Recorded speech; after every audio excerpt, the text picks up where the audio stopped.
Esau will not be here this evening, so I will be pro tem president, and thank you very much. Thank you.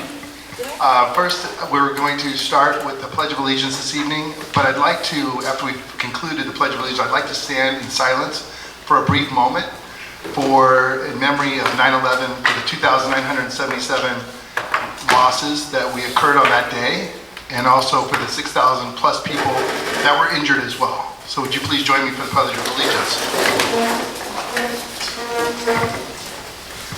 I pledge allegiance to the flag of the United States of America and to the republic for which it stands, one nation, under God, indivisible, with liberty and justice for all. One moment, please.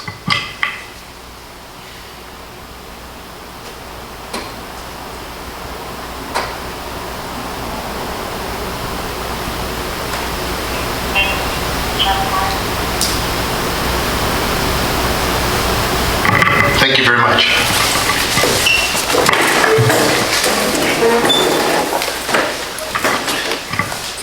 All righty.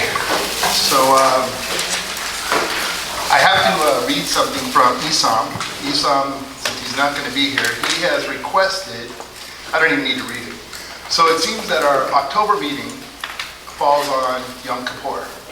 So he's asked the board to consider canceling the October meeting and consider having a special meeting since we have to... I was going to actually request a special meeting probably earlier. Okay, so... A special meeting prior to the October meeting? If we do, when would be a good time to do the meeting? Because there's an event, there's a motion that Albridge would potentially wants to bring to the board. And I didn't have time to bring it for this, for this meeting. Guys, we can't hear you. Sorry. You guys can talk one at a time, maybe? Sorry. Okay, so let's do first and foremost. So Esau has requested that we cancel the meeting of October and have a special meeting. And the special meeting Lori's bringing up to us at this time, I think that needs to be discussed, with Esau. I know. This was a No. This was from the president. So we will go ahead and do roll call. All right.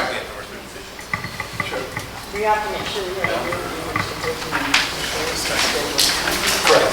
All right, Brandy. Yes. Hassan. David. Yes. Jason Hector. Here. Imran. Yes. Becky. David Lasher. Yes. David, test the mic. Lori. Test. Assad. Yes. Gabriel here. Esau. Absent. We have a quorum. All right. So at this time, we're going to go ahead and take all of our representatives, our elected officials, to speak on their behalf. Colin?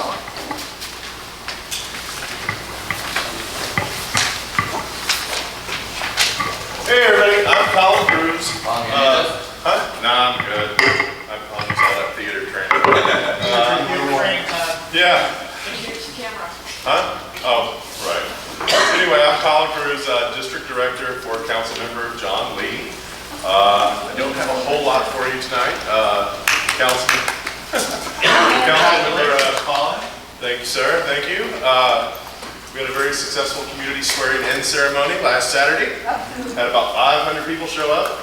I did. It was a great event, and we kind of weathered the heat a little bit, but it was fantastic. The council member is hitting the ground running. All of the programs and services that you're used to receiving here in CD12, whether it's our homelessness task force, our weed abatement program, or our rapid response team, all these things that are funded by CD12, they are going to continue being funded by CD12. There has been no bump in the road. We are full steam ahead. You know where to find me if you need anything. Ron is still with the office. He has just been promoted. He is now a senior advisor to the council member. So my colleague Eric Moody and I are serving as district directors as a team. And, we look forward to continuing to work with all of you. Yes, sir. Can you enlighten us on what positions have been filled by the councilman? Who is he keeping as his chief of staff? Who's his main Lee list? will continue being chief of staff. Okay. And Anybody else you can share with us? Matt Hernandez is still our public safety deputy. Matt Biasia will be moving into the public works deputy position. So if you have any questions about street resurfacing, potholes, weed abatement, graffiti abatement, any of that sort of thing, you'll contact Matt Biasia. Matt has been with our office for several years now. Jesse Strobel. Jesse Strobel is moving over to become our comms director. Thank you. So we will be bringing in another field deputy excitingly soon to handle some of the other issues. Who else? Resin Park? Who's been handling On the Resin side Park? right now. Right now Jesse's still handling it Got it. until we get somebody else in. Okay. But they'll probably end up picking that up. Or Mirka Martinez is still with our office. She is currently on maternity leave. She had a beautiful baby boy about a month ago, right before the election. So she'll be coming back in November. She'll be taking on some new responsibilities that I'll be happy to share with you when she returns. Jonathan Cotto is moving downtown. He's going to be a legislative aide for the council member. I think pretty much everybody is in their recognizable spots. For the most part. Just a little bit of tweaking around the edges. Colin Sweeney, our former communications deputy, accepted the position as chief communications officer for DOT. Very good. Perfect. Yes, I ma'am. know this number. Will each young lady have an open house receiving the office, like, I know Mitch did Yeah. years ago? And another second one, will we be getting, or we have to sign up again, or will you will continue the newsletters? The newsletter you should have gotten one last Friday. Yeah. Yeah, that should have continued uninterrupted. As far as an open house, I don't know. I'm sure that'll be something we'll be talking about in the days to come. Yes, ma'am. Would it be possible for John to come to maybe one of our meetings so that we can all have our picture taken with him and welcome him? and I'm look forward to certain you working will with see the him? council member coming up. Okay. I'm not gonna pin him down to anything, but I'm certain you'll be seeing him. Great, Absolutely. thank you. Absolutely. Anything else? We're putting an article, Becky wanted to do an article, so we're going to do an article about the event, Okay. the inauguration event. Great. Just, I guess I reached out to Johnny's office, they sent me better pictures. Yeah. So I'm gonna add to the pictures and we'll do it on Facebook Okay. as well. Fantastic. Anything else? All right, thanks.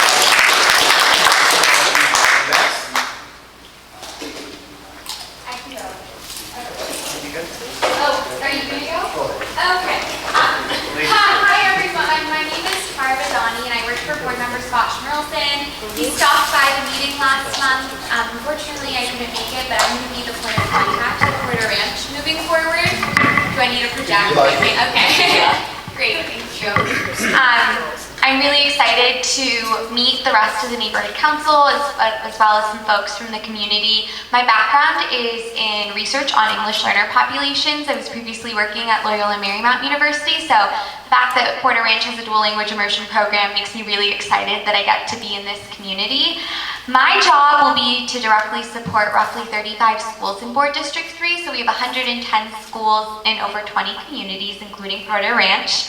And in addition to that, I'm going to be attending neighborhood council meetings, trying to be the touch point between the community and our schools. So if you have committee meetings or events that you'd like us to come out to, please feel free to invite me. The board member won't always be available to come, but especially if there are kids involved, I will be there.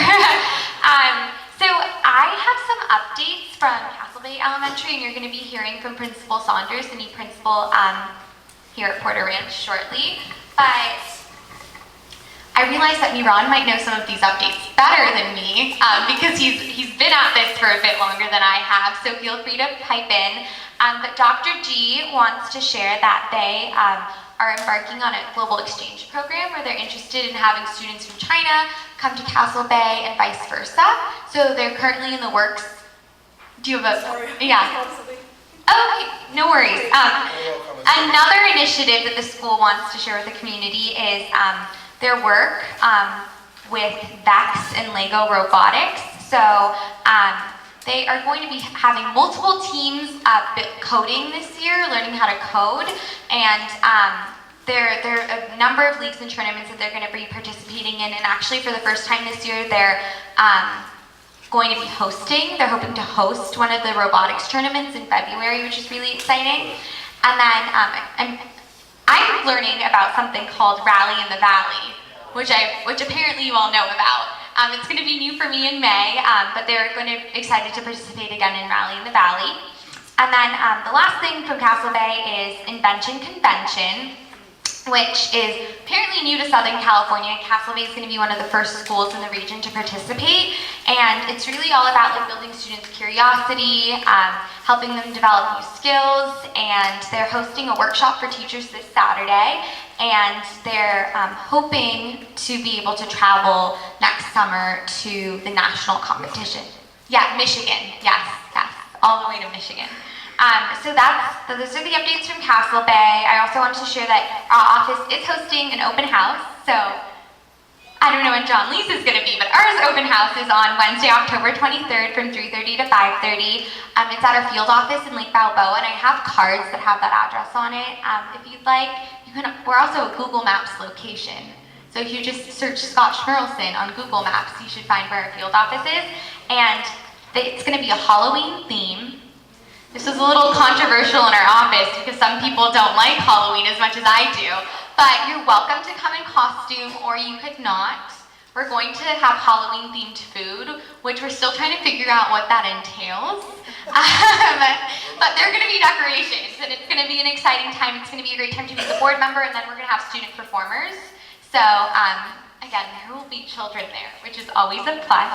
And then the last thing I just wanted to share is one thing that really compelled me. So I used to intern for another board member in board district 4, my home district, and what really drew me to the Valley and wanted me to work for board member Schmerlson is he has something called a Student Advisory Council, and he's the only board member to host something like this, and we bring 40 to 50 high school students together each month, and we provide like professional learning opportunities for them. Like we're going to take them to UCLA in November and give them that whole college exposure experience. But then it's a great opportunity for the students to really hear about the issues that impact them day to day and get the chance to share with the board member like what their thoughts are, what their opinions are, and their experiences at schools. Because principals are great, teachers are great, but there's only so much that kids will sometimes share, and so this is a space where they really get to take leadership and guide the board member. So that's starting tomorrow night. It'll be another late night for us, but we love what we do, so it's really exciting to meet you all. Yeah, questions? Yeah. Is Napa Elementary in your? Yes, it is. Okay. So, which does apply to Porter Ranch, because as a Porter Ranch parent with a special needs kid, he's sent all the way over to Napa Elementary. But I wanted to bring it to your attention, if you don't know, they're in danger of losing a teacher because they don't have enough TK students for their current enrollment. So by the end of the month, they have to have like 10 more students. So if there's a way that you can help find more students to get enrolled in their TK, they really need that. Okay, that's good to know. So Napa is not one of my 35 schools, but I'll definitely share that with the folks that support Napa Elementary. And something to just add is these updates are really helpful for us because the schools aren't always the ones that are sharing this with us. So if you're a parent or a community member and you happen to know something like this, just feel free to reach out to our office and we'll try to help to the best of our ability. Yeah. So the program is going to be China and Israel. Okay, great. I heard the Israel one is still more in the works. We So, are in a very advanced. Okay, great. It's going to be through the Henry Ford organization. okay, And the Lego this time is going to be sponsored by Boeing. okay, And the convention, the training for September 14th is only for the teachers. okay, And that is going to lead to join two tournaments, one in Michigan next year, and also the other tournament in February. okay. So if I ever can't come to a meeting, Ron will share my updates. There you go. Yeah. There's one more thing. So another thing that Castle Bay is now in the process of getting approved as a STEAM school. Okay, great. So we're very excited. I think we're just awaiting official board approval, but we've already been vetted and received like preliminary approval on that. So if you could keep us in the loop, because I know it's going to go to the board, because I'm a parent and I'm on governance at Castle Bay, but we want to go to the meeting to address the board and support this objective. One thing that we need, we're working on some things with our meeting, liaisons for District Northwest. So we need to work with District Northwest. We're trying to do public art. At Castle Bay, so maybe I'll give you my. Yeah, my office is right next to Northwest, so I can help with that. Well, hold on, we have to move on, because we don't have enough time, please. Because I'm trying to stick to our. You have my email. We can figure it out. Thank you. We have a lot of people that would like to speak. Thank you. Danny? Thank you. Mind you, he offered me the spot. I did not take it, sir.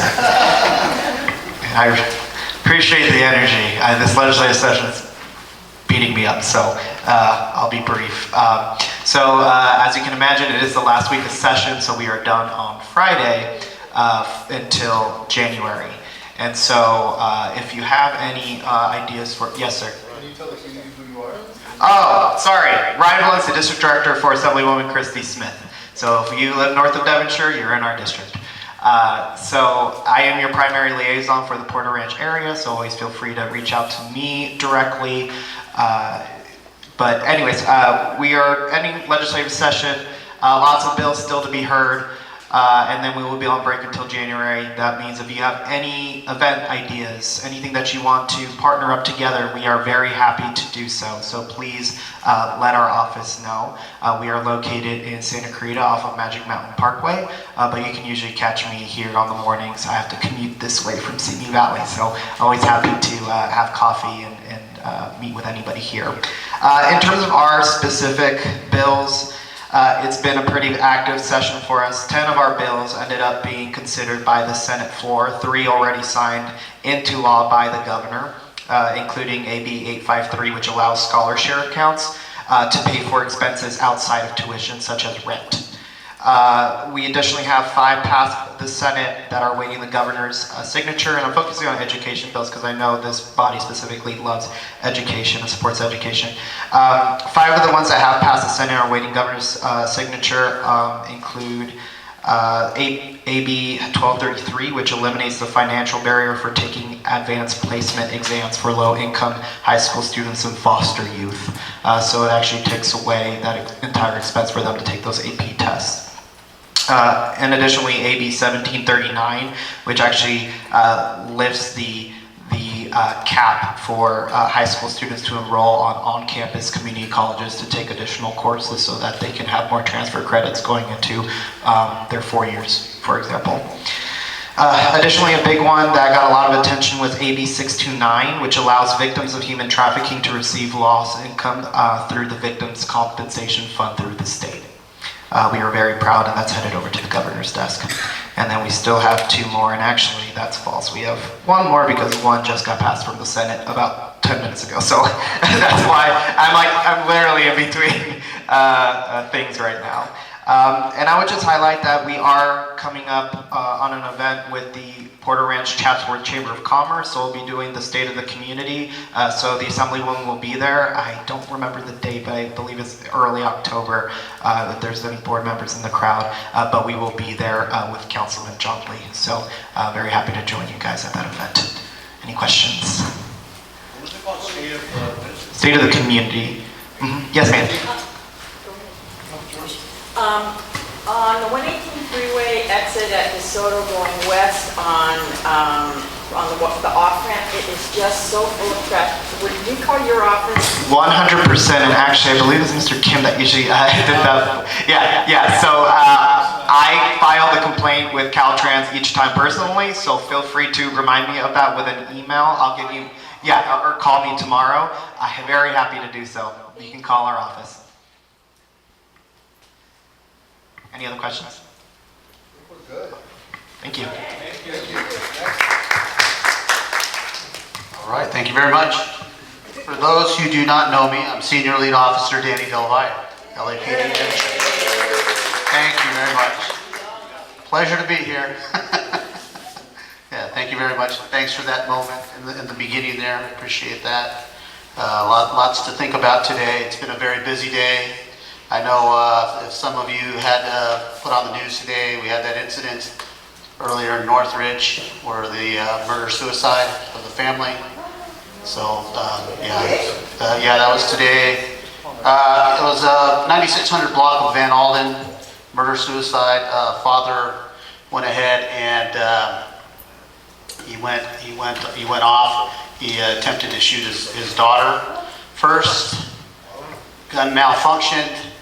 She ran away, climbed out the window, and then she heard the shots where he proceeded to kill the wife, and then the son, and then himself.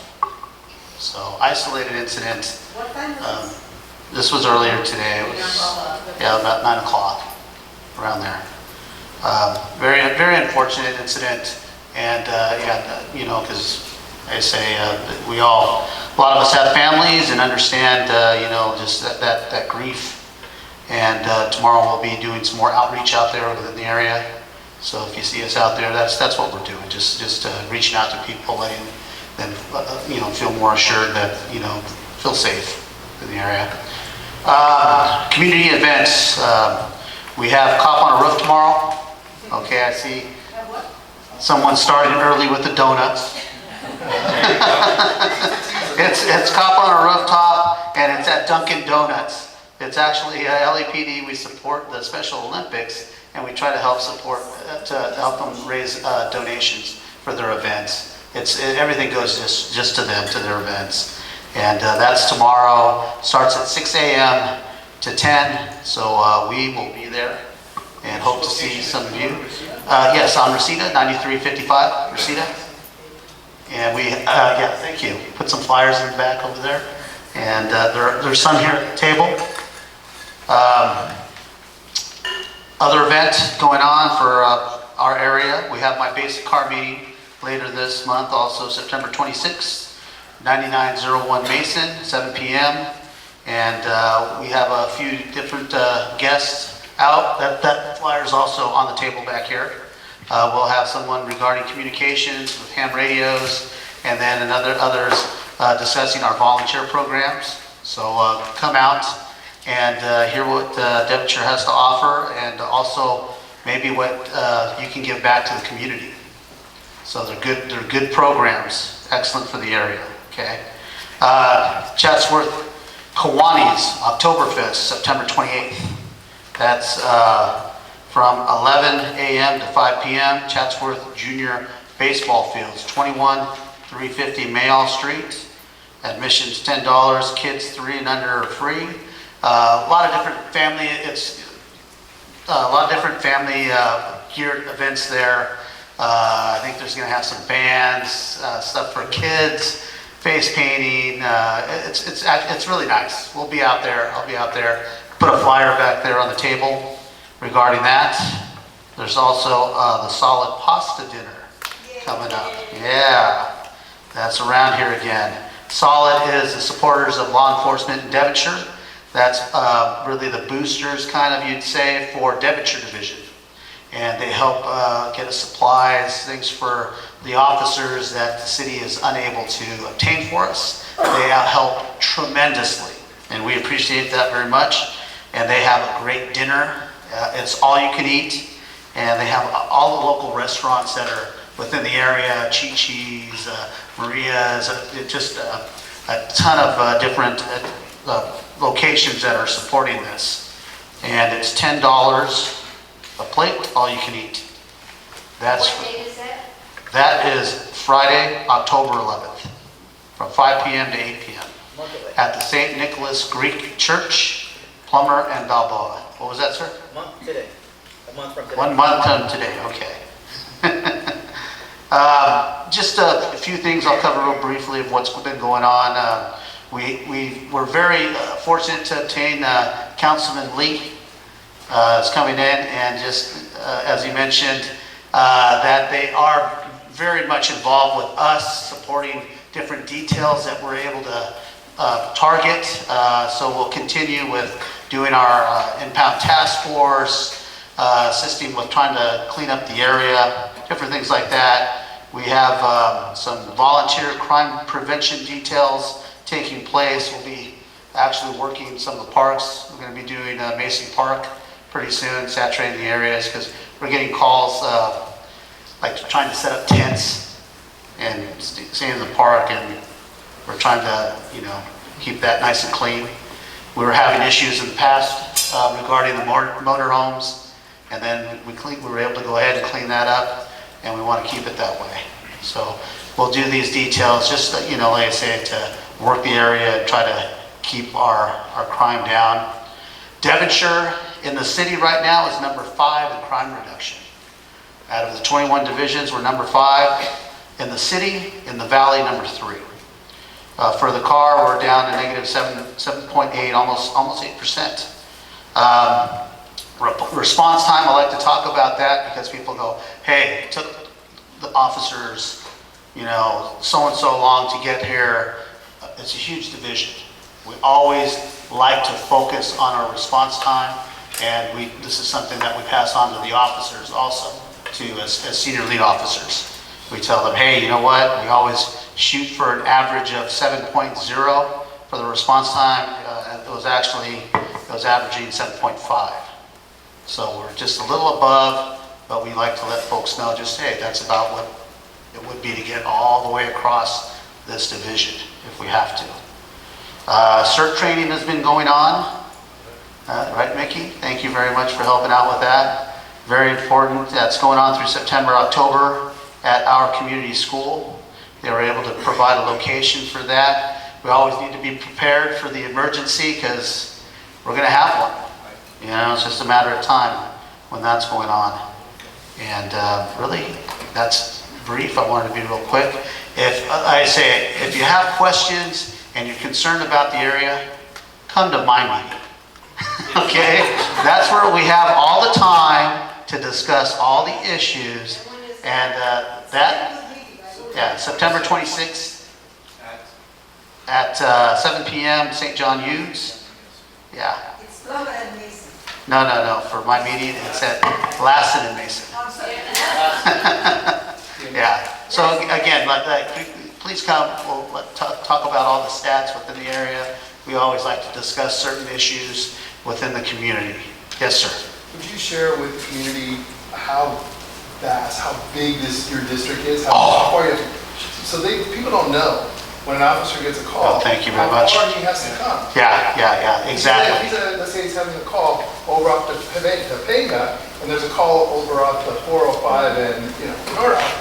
Yes, very, very true. And actually, when I was sitting in the parking lot when I first arrived here, I was hearing for an officer requesting a backup call because these officers were dealing with a female that had a knife, and a knife to her throat, but the family was present. And when you're an officer and you want another unit there, and we know what the situation is. It takes a while. I mean, we could be all the way at Roscoe and near actually the 405 over there. Think about being over there by Tommy's, and then what if you have to go all the way up Browns Canyon?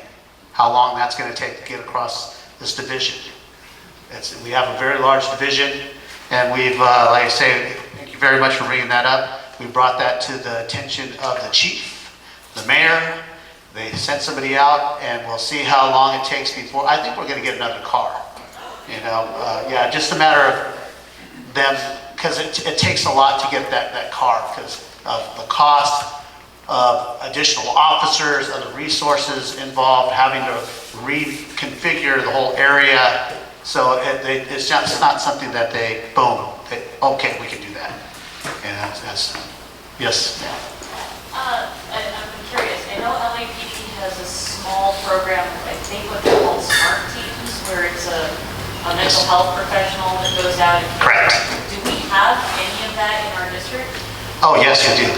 Yes, we do. We have smart officers that's all they do. They listen for the radio calls that are going for the mentally ill, and officers will then also request them to respond, and it alleviates the officers to go back in, to respond back in the field of radio calls more quickly when you have officers that's their expertise. So they can do that. And then Do we have in this area? we have a couple.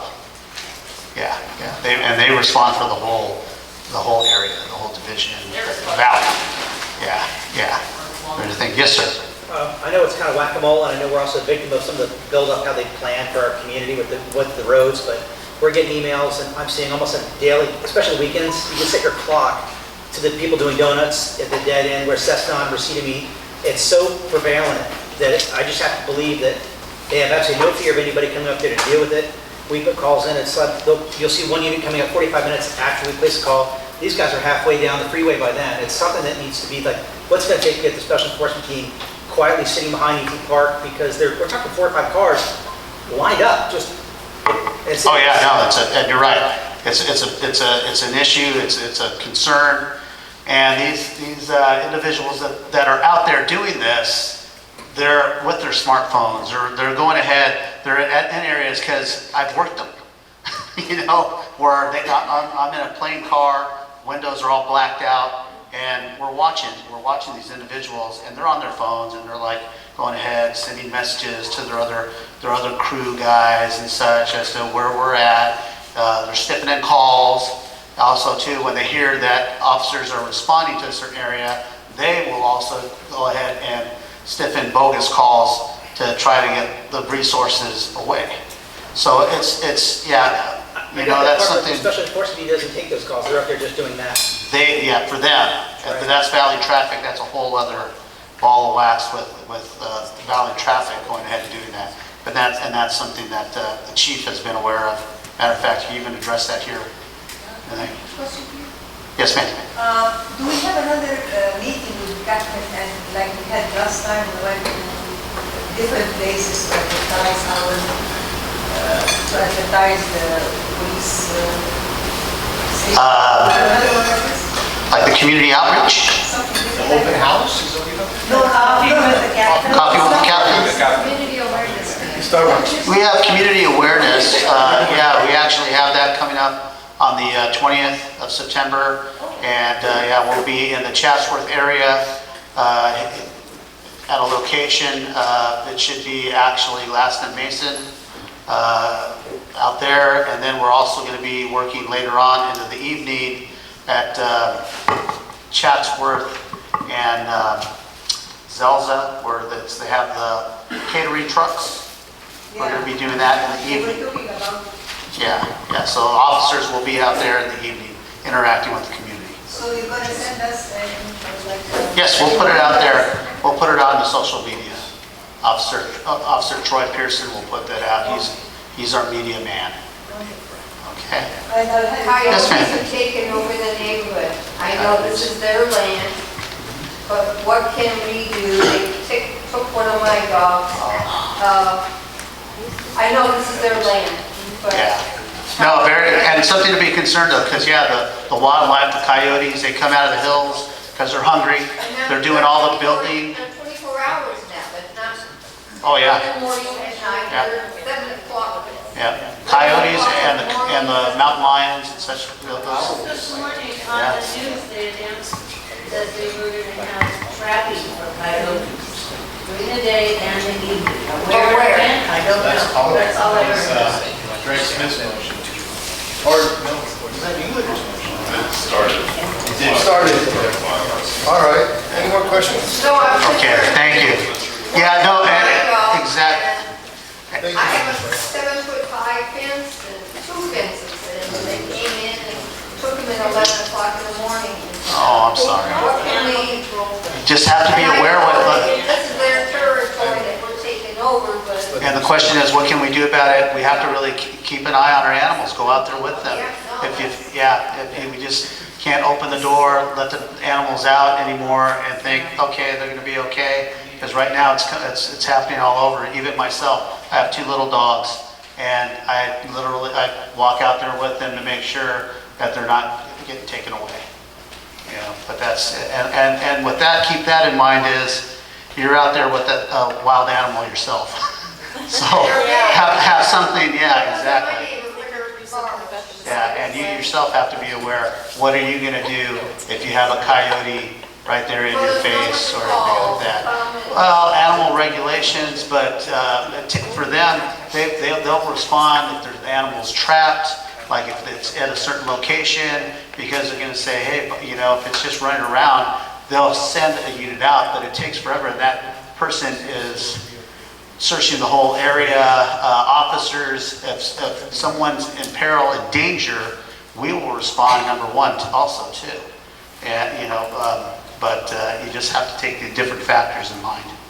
They're just walking up and down the street. I'm gonna have to cut this off because we're running. Thank you very much. I appreciate it. You have a good evening. All right, so thank you very much, everybody. Exactly. He's busy. You gotta get him on the street. He's fighting crime. So we're gonna move on to item number 6. I'd like to introduce Principal Sanders with Porter Ranch Community School. You're up. Thanks, good evening. Are there Porter Ranch families here? Up here we do. Yeah, awesome, okay. Well, if you aren't in the audience here, glad to see you. I love the fact that this school has such a community feel to it, probably more so than any school I've worked at.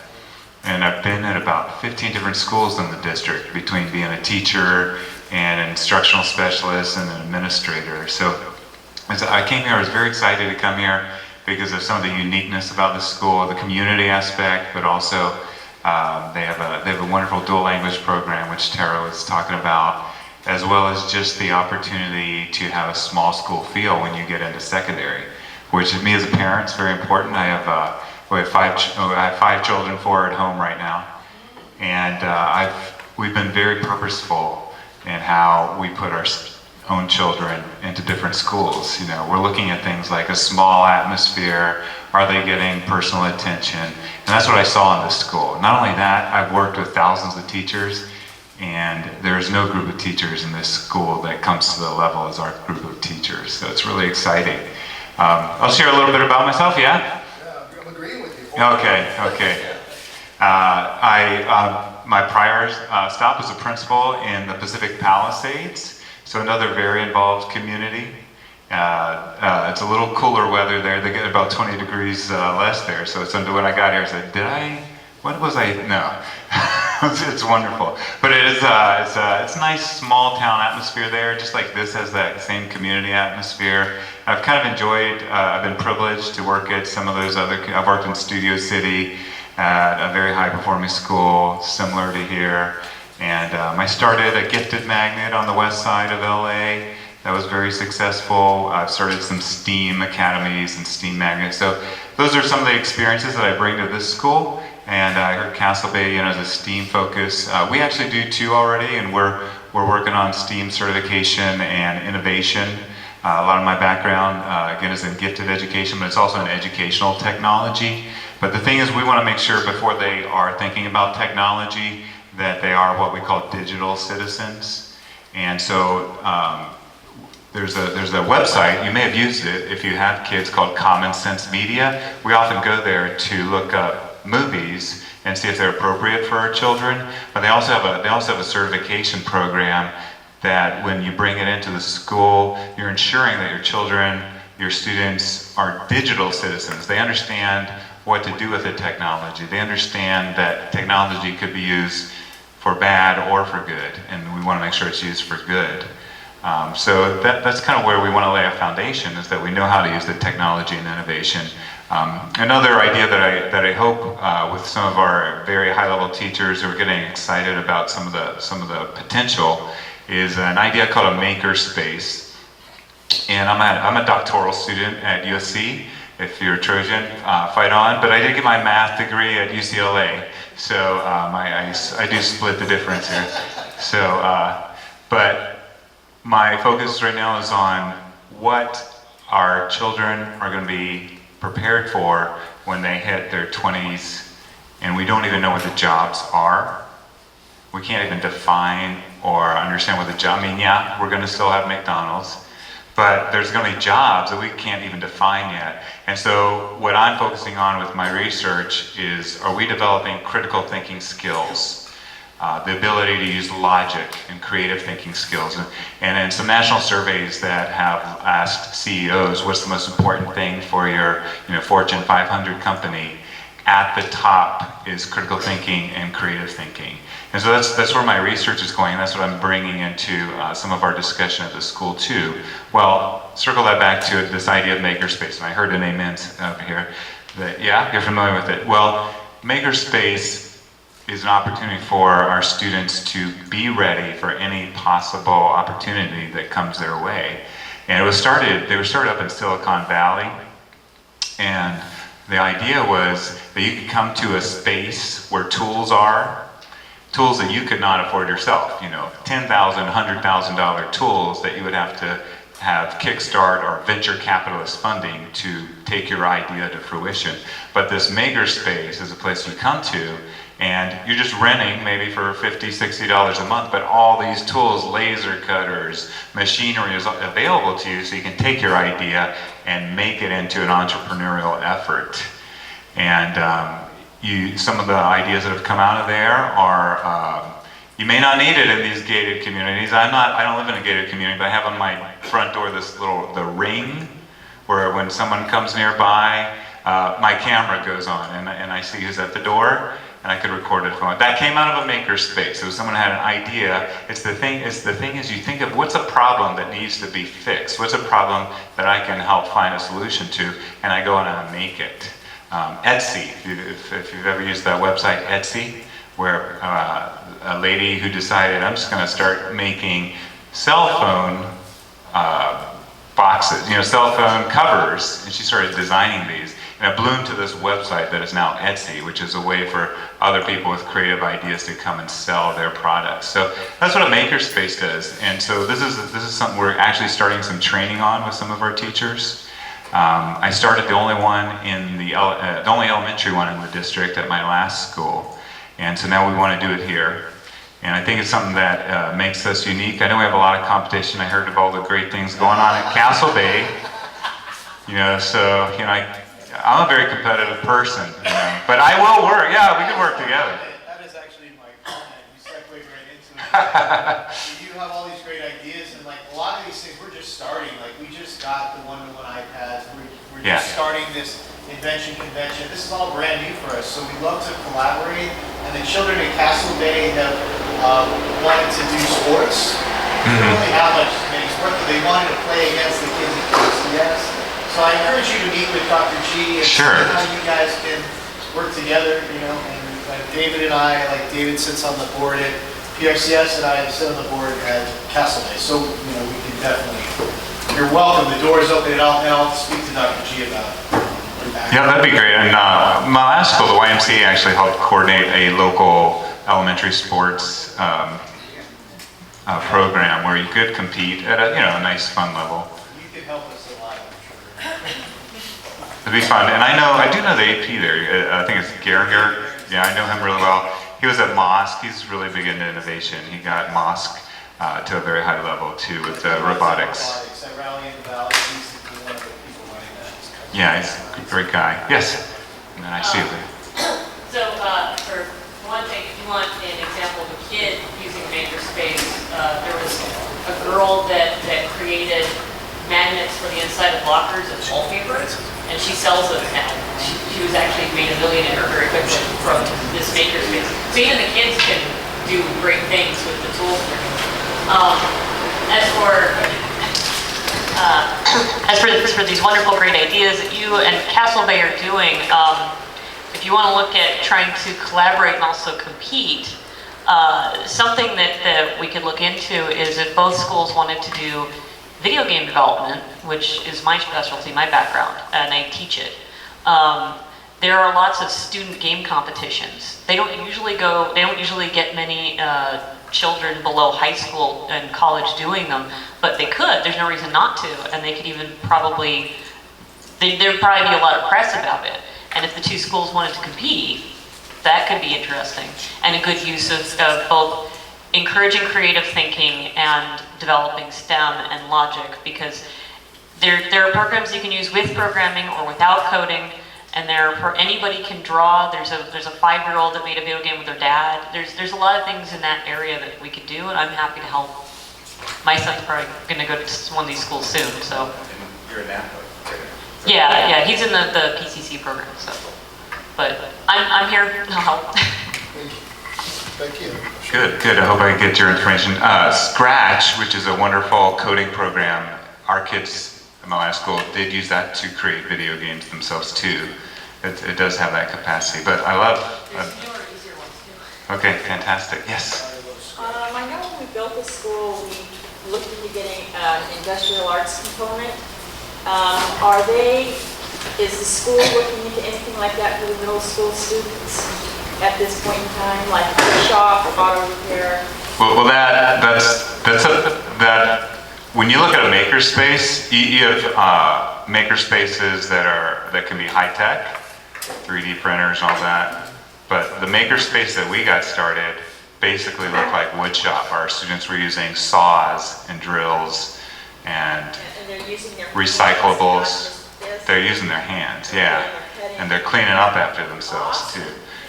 And I mean, just to give you a little testimony, beautiful things would be like the motivation that comes out of that with the kids. I had parents would come to me and say, you know, my kindergartner, I was trying to fix something at home. Parents, I was mom, I was trying to fix something with my kindergartner. Says, I can do that for you now because of her experience with the hands-on and tools.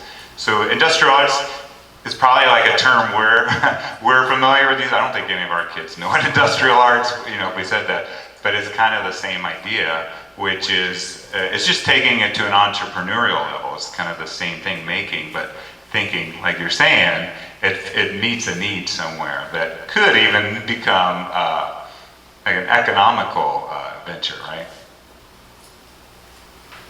Do we have any questions from the stakeholders? I think that's it. Can I just add, Principal Saunders, I was speaking to him at 6:30 last night. He had a really early morning today. He was with over 100 principals at an all-day principals convening, and he still showed up today. He drove all the way back up to Porter Ridge Community School, so I just wanted to give a big shout out. He's been working really hard this month, and we're excited to have him as part of our local district. Yeah.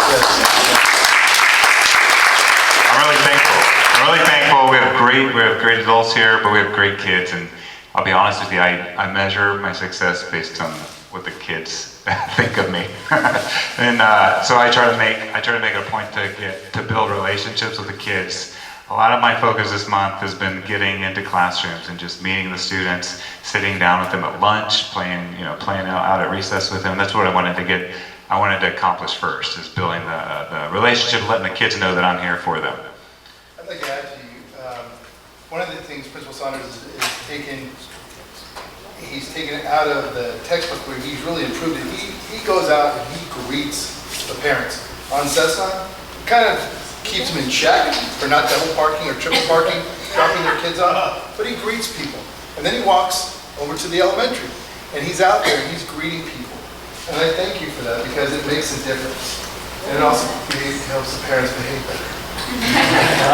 So, thank you. Well, that's good. Yeah, I've had to play bad cop here every once in a while, but I prefer just smiling and shaking hands and listening to people. But yeah, I enjoy the people. So that's for me. That's not work for me. That's just part of what I love about this job. I'm grateful for it. Not to get personal, but what part of the city do you have to drive in from? The city? A valley? Are you? Oh. You don't have to tell me what city, but do you live in the valley or? I grew up on the East Coast, by the way, so I'm from Virginia. I was originally born in West Virginia. It's a tiny state. The biggest city there is 60,000 people. And, but it's, when I come here, actually, I'm used to mountains. I'm used to mountains in West Virginia. It's Mountain Mama. It's nice to have some height to the land, because where I live in the basin, actually, right now. I kind of made it a point that I wanted to minimize my air conditioning use since I moved to LA, so I haven't lived in the valley, but I've worked in the valley most of my LAUSD experience. I've worked at Sherman Oaks Center for Enriched Studies as a math specialist, and Holmes Middle School over in Northridge, And then I share with you over Studio City, Carpenter Avenue Elementary, which is another fantastic school. And even up in Sylmar at Olive Vista Middle School as a math teacher. Thank you. Thank you, and Tomorrow morning.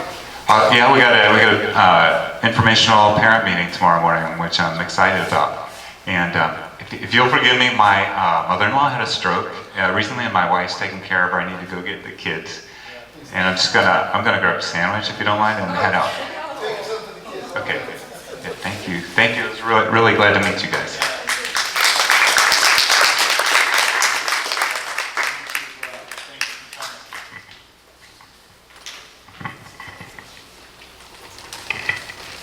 So we're going to move on to item number 7, and we will hear from the budget advocate.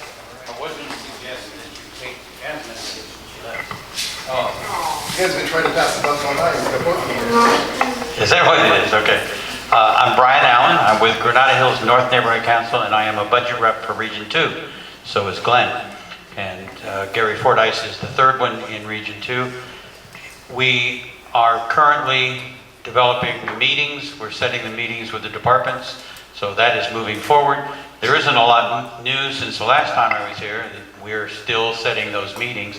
And there is some training going on. So all the new budget advocates are able to take training to learn how to talk to these departments, what to say to them, what to research, how to move forward.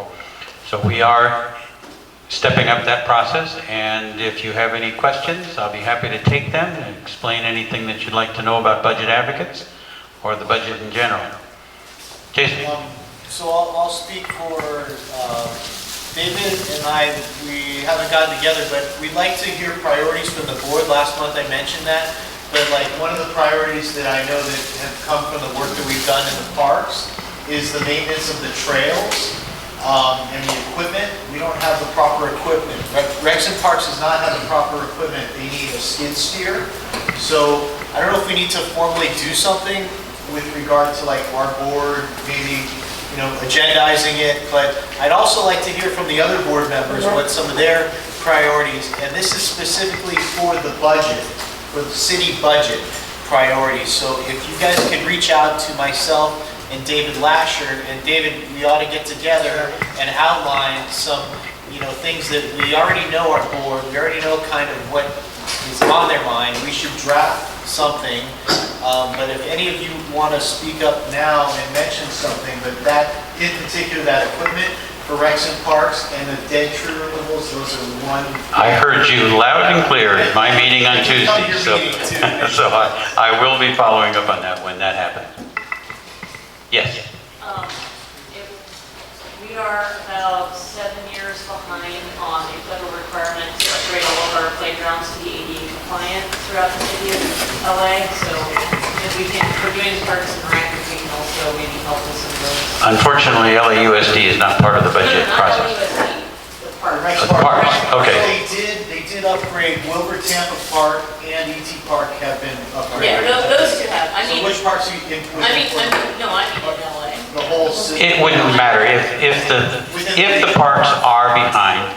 It is something that we should be taking up and discussing with them. So I'll put that down also. I believe the Parks and Recs, that's one of their main focus, is to update the trails. So In the last 3 years of meeting with them, that has not come up as a subject matter.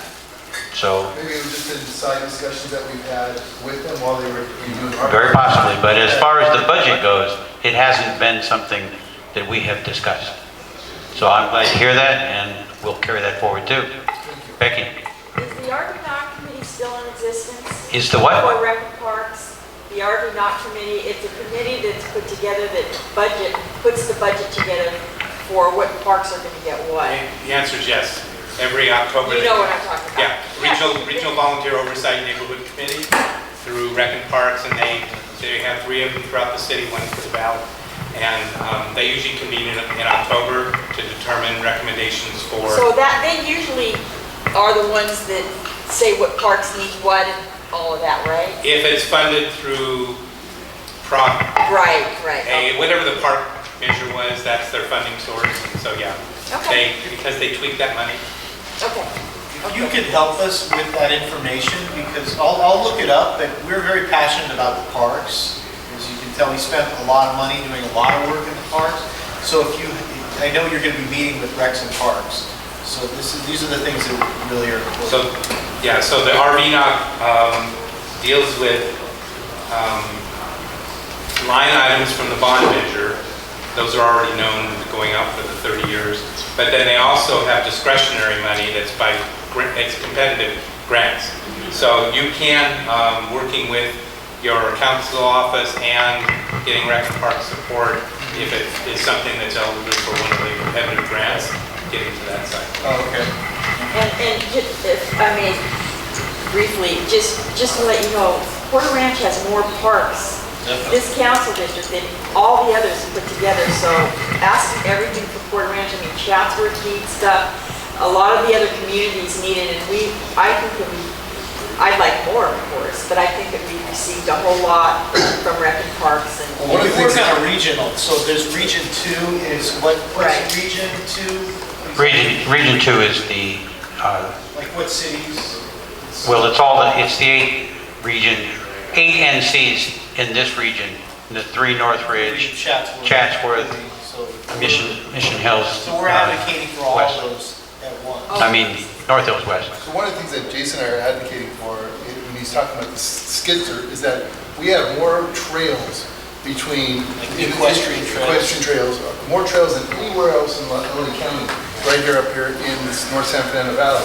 But the problem is that our trails have been encumbered by poison oak, weeds, trees, and we just want to try and clean them. We used to have the skid steer, but we loaned it to another Recs and Park division, and they never returned it.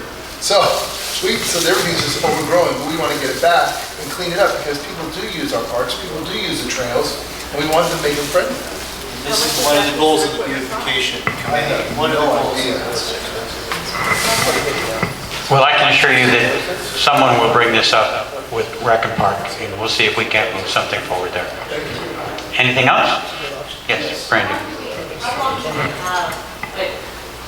Is this process something that anybody can go to? It's not like that, you can learn and To a certain extent, there's no closed meetings, but there is a volume of people that would be intolerable. But for the most part, yes, people can go to these meetings. You'd have to ask the committee that's going to them to see if there's room, etc. But the biggest thing is to actually send that information to your budget advocates and let us deal with it. I think Ryan has a question. Yes. I was just going to add, even though there's advocacy for the local governance, we also have an ability in the legislature to budget request state budget. So if there's local projects that you have, the top 2, top 3 priorities of the council as an area, we would like that submitted with us as well for the next budget. Great, thank you. We appreciate that. Just because the county is actually installing new trails, so the idea was, that's what kind of spurred this idea, was to, not just let the county have all these nicely maintained trails, but have the continuity of the trails into Porter Ranch, so that we can get Granada Hills, Granada Hills, so we can get the traffic. And I'm sure Supervisor Barger is on top of a lot of the prop money that came from the park bond measure, but just in case if there's some communication comes out at the state level. Thank you. Anything else? Thank you very much. Thank you, Ryan. Oh, I do have one question. Who are the 2 budget reps? It's David and you. Okay. I just want to make sure I knew that. All righty, we will move on to public comments on matters not on the agenda at this time.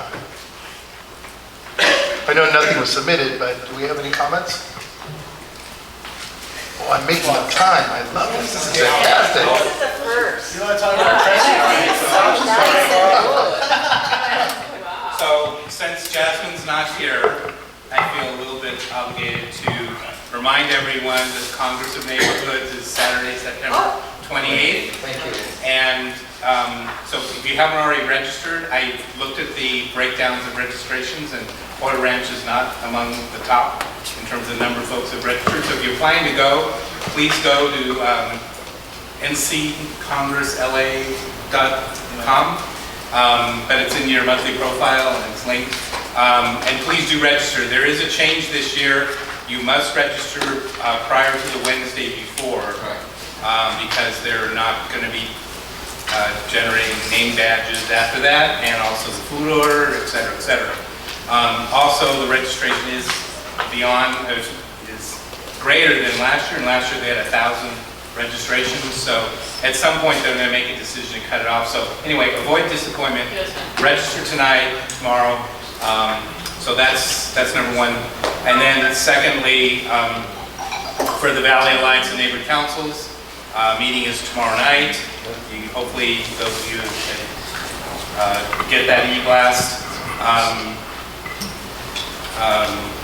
I know that the census, the same one you heard, but not sure what else. The bond proposal. The bond proposals, some of you were in the bond meeting. So the censure removal, the onboarding new board member training issues will be a subject of discussion. Now that we have hard copy or electronic copy of the actual document to actually study, so that'll be forthcoming. And then just a heads up that we expect that the new general manager will be at the October meeting. She's making the round.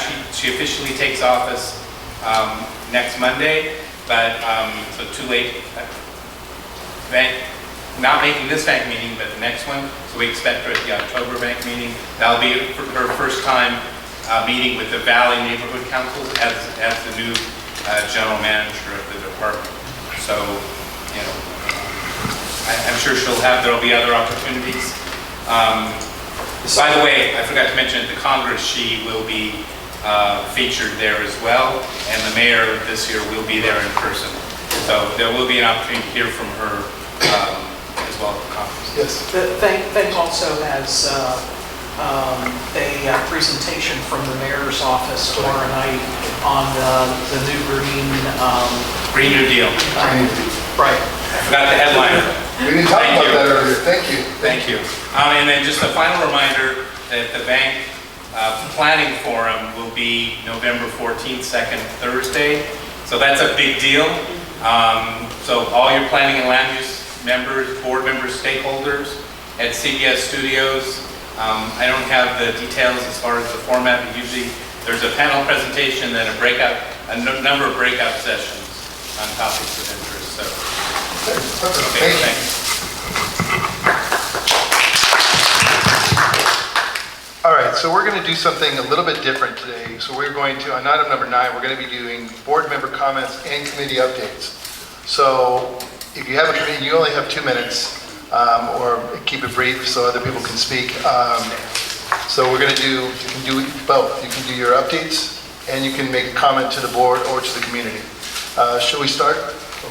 Randy, you want to start? Yeah, we're behind, so I'll pass. So just quickly update on the Sustainability Committee activities. We had a couple of good meetings this past month. One was the Sustainability Committee itself, which was last week. Few shareholders showed up, I should say stakeholders, sorry. And we discussed actually the Mayor Garcetti's plan, the new green plan, or what I call the sustainability plan for LA. I have gone through it. It's like 152 pages, about 13 chapters. Very comprehensive, very ambitious.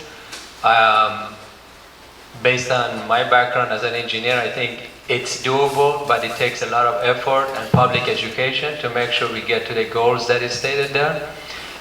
We also met separately with the CSUN Sustainability Committee, and we got to learn some of the work that they are doing to make the community more sustainable. So more of those to come. Hopefully we'll have future discussions and meetings, but just wanted to keep you posted on some of the activities. We hopefully will do more of these conversations with the community leaders and colleges Some are from Sacramento. We're trying to make some contact to see what is their perspective, and then hopefully make a plan for Porter Ranch community. Thank you. Yes, good evening. For the safety committee, well, David, Gabriel, and myself working close through the CPAP with the LAPD, and we're seeing a lot of action by LAPD to reduce on the speeding, and there is some more action to be coming the next few weeks, so hopefully that will solve some of the problem. The other item on the PRNC website, we've been getting a lot of complaints for lights out, and those lights out has been through the loss of wire theft. There has been a lot of activity in which the copper wire has been stolen, and as a result the street lights are out. I refer the emails to the appropriate person, and hopefully Gabriel and I will pursue them until it's fixed and repaired. Our meeting is coming up next month, and we will be posting it on the website. Thank you. Thank you. Okay, I'll speak. It was good. The principal covered a lot of the castle-based stuff, so save me some time. But one project that you probably have all been seeing is on in front of the DWP facility on Tampa. They're redoing the sidewalks there. So I drove by and I spoke to the superintendent there, or the foreman there, and the tree wells they were doing were 4x4, but actually they're going to be doing 8x4 tree wells for those trees, because they're very large pine trees. They need room to grow and to get water and everything. So I was really happy to see that, and they also extended the sidewalk on beyond to the Caltrans property, so they're doing good work. So I commend DWP for going the extra mile to make things right, and also working with urban forestry. They made the recommendation to widen those tree wells. So this is an ongoing thing with the sidewalks that we're going to be very careful to look at. We have a lot of sidewalks that need replacement, so we want to make sure the tree wells are large enough to handle the trees. Secondly, I've been going to Forest Advisory Committee. Forest Advisory Committee is a committee that the city has that advises on all tree issues, and that includes sidewalks. So I had a very good conversation with the head of urban forestry, Tim Tyson, and I've been working to try and get the 44 replacement trees planted from the 22 trees that we removed. So those trees have been ordered, and I'm optimistic that we will get trees planted here by the city, maintained by the city, because there's no way we can afford our budget. And I'll talk a little bit about our budget. The goals for beautification are primarily going to be this year public art, and we're going to talk about that. That's on the agenda. And also we want to advocate with the city in the parks, but also the equestrian trails to get better maintenance. So that's pretty much it for beautification committee. So I've covered everything I was going to say, so I'll pass. All right, so I'll give you some quick updates, and then I'm going to make a comment to the board. So I've spoken with Toll Brothers. Toll Brothers is they're still moving forward on their building. He wasn't sure about the exact number, but we're about still to build about 875 homes up here in Porter Ranch.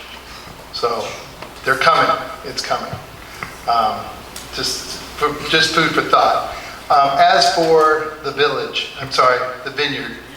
vineyard, it's slow go. We do have a new signed tenant. It's going to be called Finney's Craft House. It sounds like it could be a brewery. I'm not really sure. So Finney's Craft House is going to be coming. Unfortunately, I hate to tell you that AMC will not be opened up this year. It will probably be at the end of January of next year. We are back to the park that we have right here. The park won't be open until most likely the beginning of 2021. So we've had some setbacks with the city, with permits, and I've been told by Toll Brothers that they've spent way more money than they ever imagined spending on this park, and that's not going to hold them from completing the job that they want to do, but they're trying to move as fast as possible, but that's what we're looking at. My comment to the board is, this board is very proactive, and we have a lot of things going on, and I will encourage every board member here, when there's an event, try and show up. Try and come out and show camaraderie, come out and work with the community, because there's a handful of us that are doing it we'd love it. We're always going to be coming out. But when we don't see the rest of the board members there, it looks like we just have a lack of presence. So I'm going to encourage board members to participate more. Pick one or two. I really don't care what you pick, but just show up for each other. Hi, I'm Lori I'm on the Outreach Committee Chair, and Moran is helping me with his co-chair. We've had a couple of great meetings this last week, and one of them stemmed from next door. There was a meeting of a bunch of people trying to get together and have a potluck, kind of an informal right now. This is what I was hoping to do the special meeting on, maybe to see if there's any way the Porter Ranch Neighborhood Council could help with this event.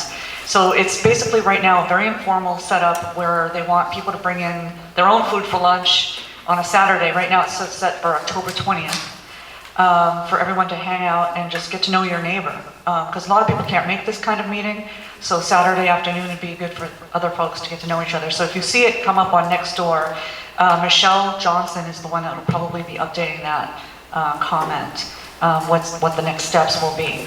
And whether or not we are engaged in that or not, I'm not sure yet. We'll discuss it at the next meeting. And then there was something else I wanted to mention regarding attending the events. When you do go to events, and this is not trying to pick out on anybody, but if you do go and represent Porter Ranch Neighborhood Council, could you please dress appropriately if you're going to be a part of it? Someone actually made a comment to me from John Lee's office about the state of dress at the event. First of all, and also I didn't know about the event, so I don't know how we were told about John Lee swearing in. So I would have loved to have gone, but I was not aware of it. You weren't either? You gotta sign up for the newsletter for the council. Okay, so I wasn't on that newsletter, so I wasn't aware of that. It's an email. Okay, I need an email to sign up for. Will do. Thank you. For the school and education, I'm working with the county arts department, and I'm going to bring a program for the both schools. I'm in the last stages to finalize it, and I will make the introduction to your office. I'm working with the special need network as well. I'm working with the Northwest office, Dr. Kim, and also Lisa, to put this event together. I met with Henry Stern and his staff regarding the civic engagement event that we are going to put it in the Porter Ranch Community School.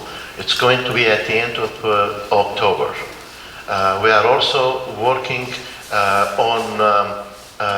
with the GPL. We are going to make a tournament by the end of November. We are in the last stages to send the papers so we can move forward. No comment.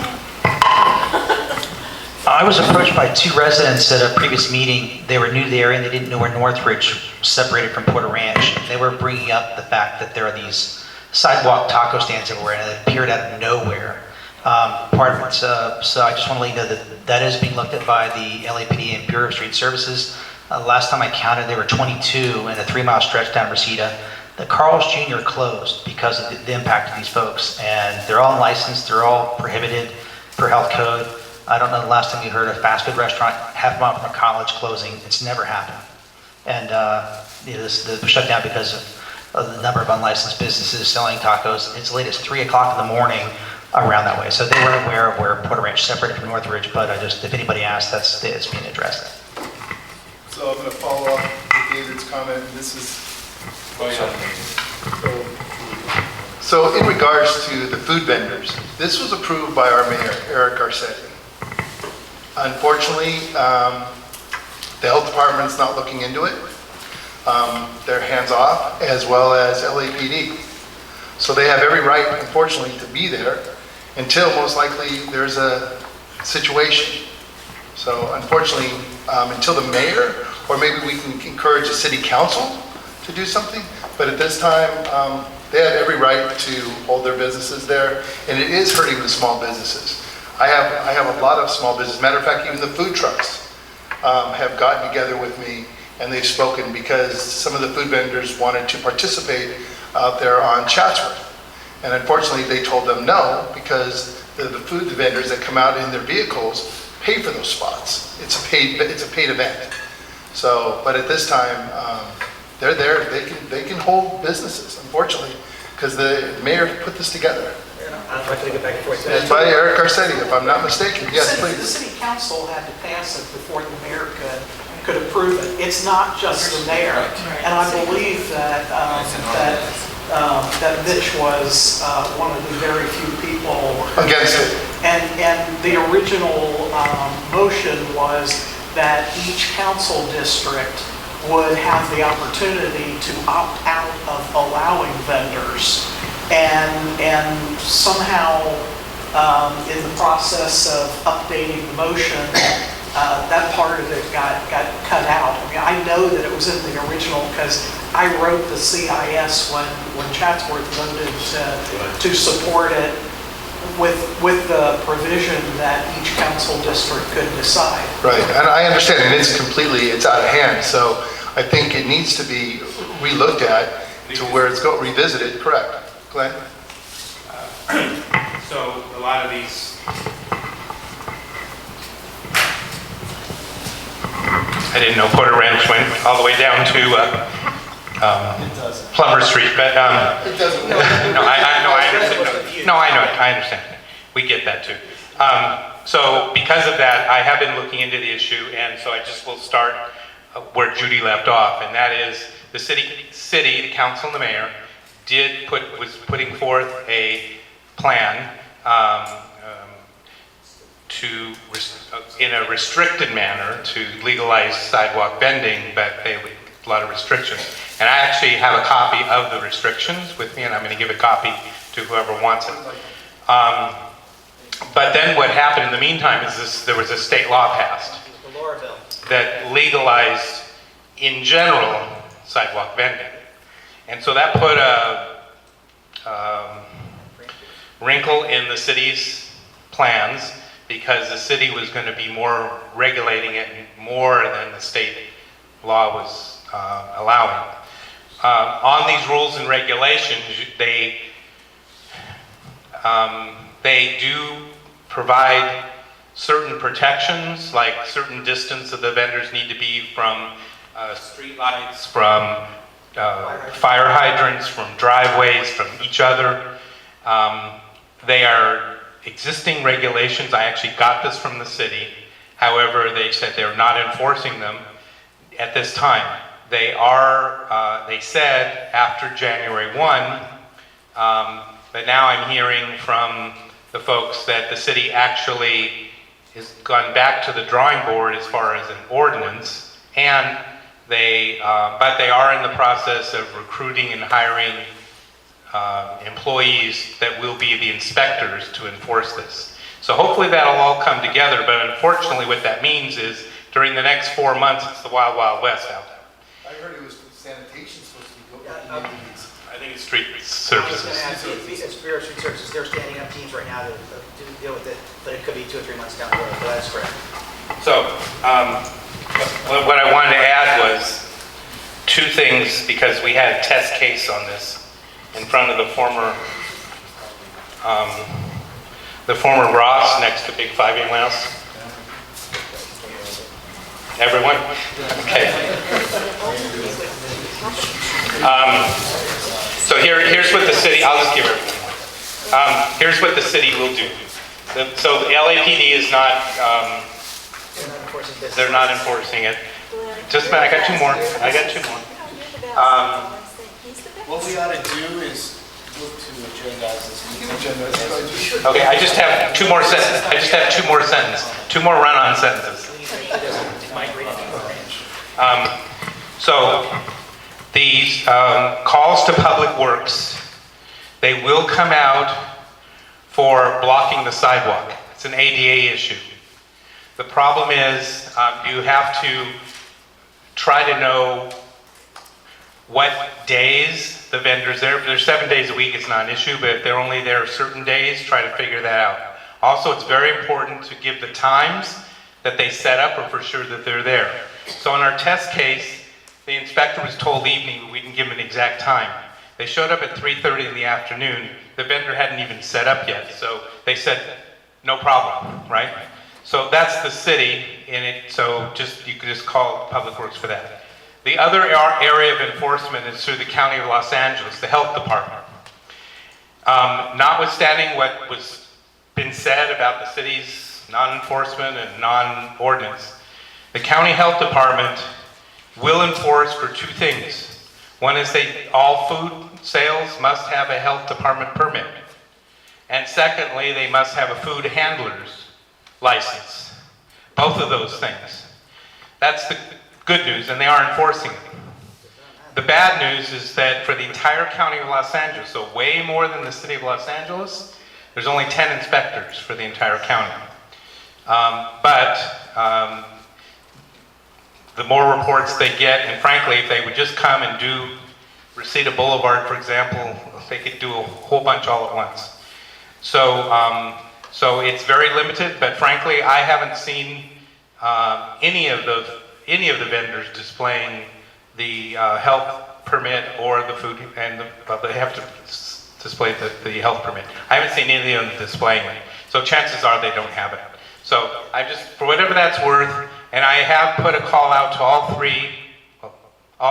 three Northridge neighbor councils, because it's primarily not just Reseda Boulevard, it's moved up to Balboa near San Fernando Mission, it's moved to Nordhoff, is if you see activity there, to definitely call it in, but also let me know, because we're compiling a list. We're starting with the Northridge, greater Northridge area, so I certainly include Porter Ranch if you have anything like that, because we actually had a conversation with one of the inspectors from the city yesterday.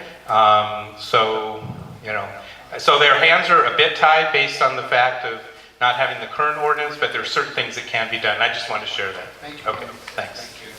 Thank you, I appreciate that. Dave, I'll give you the last word. One thing I would add is they can't get health permits when you're selling open meat on the street. They will never We got that. be allowed to get that. It'll never be given anything. We're going to move on. Thank you, David. We're going to move on to item number 10. Jason, you only have 5 minutes. No. Jason's going to give a talk about it. Okay, so included in if you guys pull up the plan check comments here, it's right after the agenda.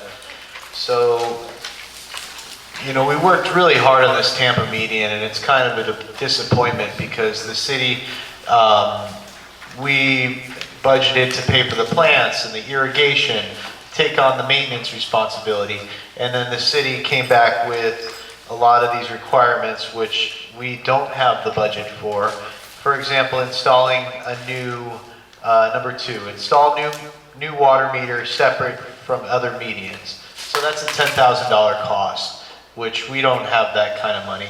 Our whole budget for this project was $7,500.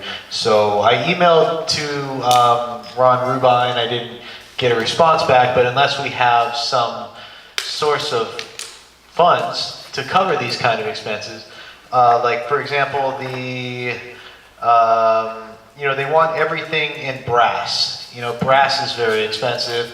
Brass gets stolen, and they also want enclosures to protect the brass. These are all extra things. They basically want us to do the improvements of the city infrastructure and also take on the liability and maintenance responsibility. So it's really unfortunate, and I'm considering calling OCB, Office of Community Beautification. I think the gentleman's name is Paul Rax, who's the lead person in that department, and just letting them know, because they tout this program as being, wonderful for the, community, but there's not a support system for improving the infrastructure of the city to bring it up to current standards. So, we're working on a limited budget. So at this point, this project is pretty much dead, but I do open it up to the rest of the board to see if you have any comments on it. But as far as I'm concerned, we need to come up with probably at least 20,000 to cover this project, and we don't have that kind of money. So as our committee, we've been focused on art, public art, and getting the city to pay for stuff. That's kind of, we're shifting away from trees. Did you find it? It's right after this, these 2 pages. Yeah. So, you know, but I would like to hear from you guys. We operate as a board, so I'd like to hear any questions, comments, suggestions. I mean, obviously, the city takes care of, you know, a lot of the services and sidewalks and things like that, but, you know, is this a letter that we write? Is this one of those CIS type letters that we write to request this kind of thing to be done? Or that funds be allocated to it? I mean, how do we go forward? Okay, so I did request Streets LA to pay for this. That was the first step. So Office of Community Beautification asked for urban forestry, or well, I guess it's Streets LA, to cover the cost, and they said no, they don't have it in the budget. So then I went to the councilman's office and I asked them, and you know, so we basically have to find the money. If we want to do this project, we have to find the money, but we also have to take on the responsibility for this median, and that's something that is concerning to me, especially because of what happened with Northridge West and what, you know, with their median. So, you know, I'm kind of in a quandary right now with this. But yes, we have requested, if we can find like another about $15,000, if we can find that, I think it's reasonable. But given our budget, you know, I don't want to eat up like 2 or 3 years of community improvement project budgets to do a median when we can do... Especially if it's going to be ongoing costs to upkeep. Like doing art makes a lot more sense, you know, or something else. Like the tree project was good, but that's kind of what we're talking about at beautification. Okay, thank you. So, just a quick question. So have you met with the person who sent you the letter? It came from, I've spoken with Anna, and so she said that she was going to ask the city to cover the cost of the meter, because I explained to her that we don't have the money to, I just started with the meter, that's the biggest cost, the 10. She said it's roughly $10,000, that's the biggest hurdle. The other things would be maybe 1,000, 2,000, you know, not so much. But she said that they denied that request, they don't have the budget. But if there's a way that we can get them to cover the meter, because we don't really need a new meter. We have water there already. You know, the water is already coming there from an existing meter down on Chatsworth. So we don't technically need that meter. It's a city, can you hear me okay, guys? It's a city requirement, the meter, but we don't actually need that meter because there's water coming up to that median. So it's just a city upgrade to their infrastructure that they're trying to slap on this project. All meters going up are on... Yeah, so it starts at Chatsworth, you know, Chatsworth and Tampa, and the water runs all the way up to the top, and we found it. Yeah, we went through a lot of work to figure this all out, and it's very disappointing. I thought that list was totally unreasonable for the most part. Yeah, because if so maybe we can come back at them with something, but that's why I wanted to open it up to the board and see what your suggestions are. I think what I'll do, Jason, what I'll do is I'll work with you on these project specifics. A lot of these issues, all it is, it needs clarification on the plan sheets before even...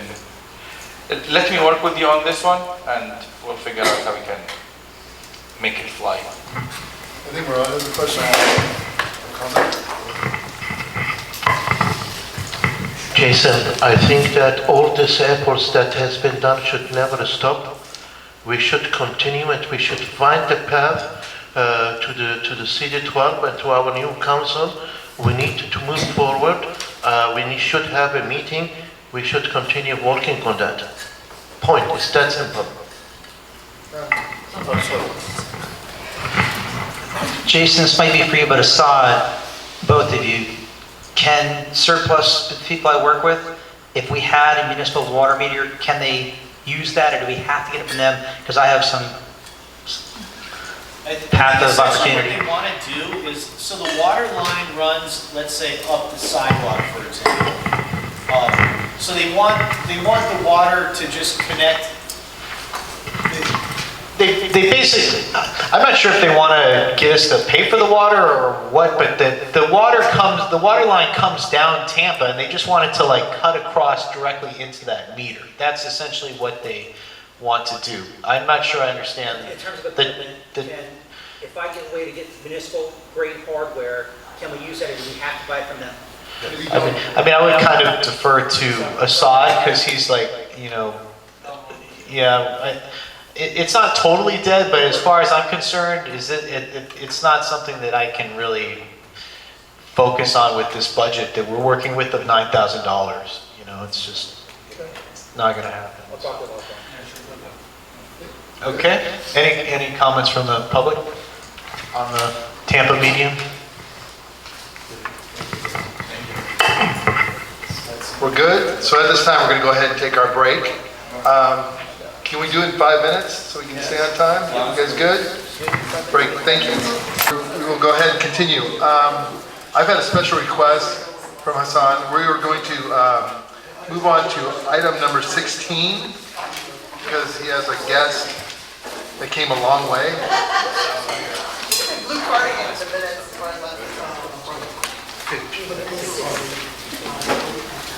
Is it 15 and 16 or just 16? 16. Okay, we're going to do 16. Thank you. Okay, I'll send it.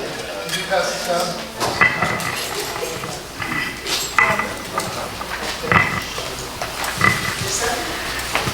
Okay, thank you, David. So item number 16 is a motion, basically discussion and possible action for the PRNC to prepare and submit a CIS in support of a 100% clean, renewable energy transition for Los Angeles in support of Council File 16-0243. And the body of the motion actually pretty much explains what the intention is. One thing which is kind of missing from the motion itself, 10 lines before the end of that page, the motion, the CIS actually should have been in quotation mark where it says the Porter Ranch Neighborhood Council resolves to call on Los Angeles Mayor Eric Garcetti, so forth on. That's where the CIS actually starts, and that's what we intend to file. And basically, this is a body of a text that also other neighborhood councils have put into motion, and some have already passed that, so just wanted to mention that to you. When you do make a motion, please amend that. I make a motion to pass the statement to amend that we are going to not only submit, to discuss, but also to submit the segment with the quotation mark, the Porter Ranch Neighborhood Council resolves, and the rest of the paragraph all the way to the end. Did you get that? The PRNC results, what came after results? I will give you that section. Oh, thank you. It's in quotation mark. Yeah, you have my email, yeah. And we have, so that's my comment. Any board comments? What's the title of the council file? I see the number here. Is that with the 100% clean, renewable energy transition? Is that the title of the council? Yes. Yes. Gotcha. Or I'll second that.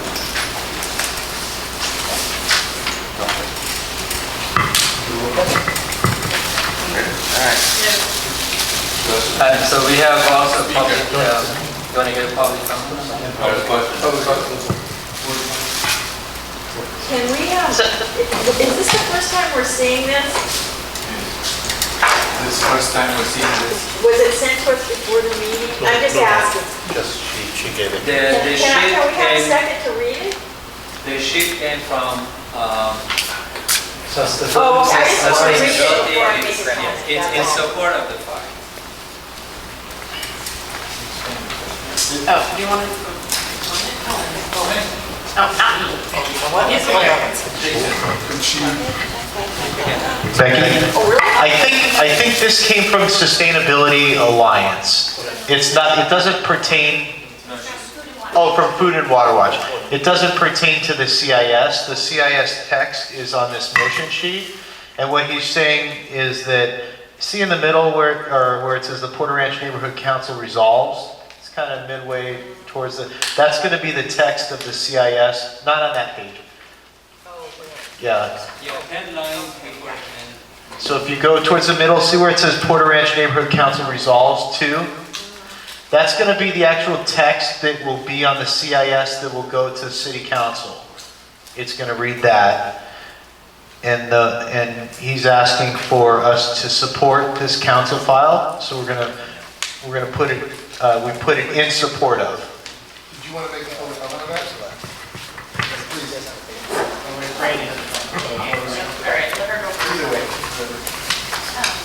Hi, I'm Vicki Kirschbaum from Food and Water Watch. Just so you know, what I did pass out is a template for a CIS. You can certainly make it much simpler as you have in your motion. This is just more detailed. It goes into a little bit of reasons why we have some exemptions to what we have some very strong feelings about what we consider clean fuels. And as far as that file, that you're supporting, that was the file that just said that council should look at 100%. But there's no deadline. So that's a big reason why Food and Water Watch got involved. We would love to see them come up with a plan, our utility, come up with a plan for 100% renewable, clean energy by 2030. That's all we're asking is a plan. And I was really excited. Yesterday, actually, I was at the LADWP board meeting. There was an incredible vote for a 400 megawatt solar plant with battery storage. And I want to tell you, for the first time in all my years of activism, one of the big reasons why they voted for that, it's cheaper.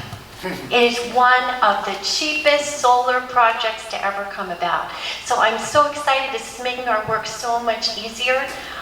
We would love to see more projects like that. And I'll just add one thing.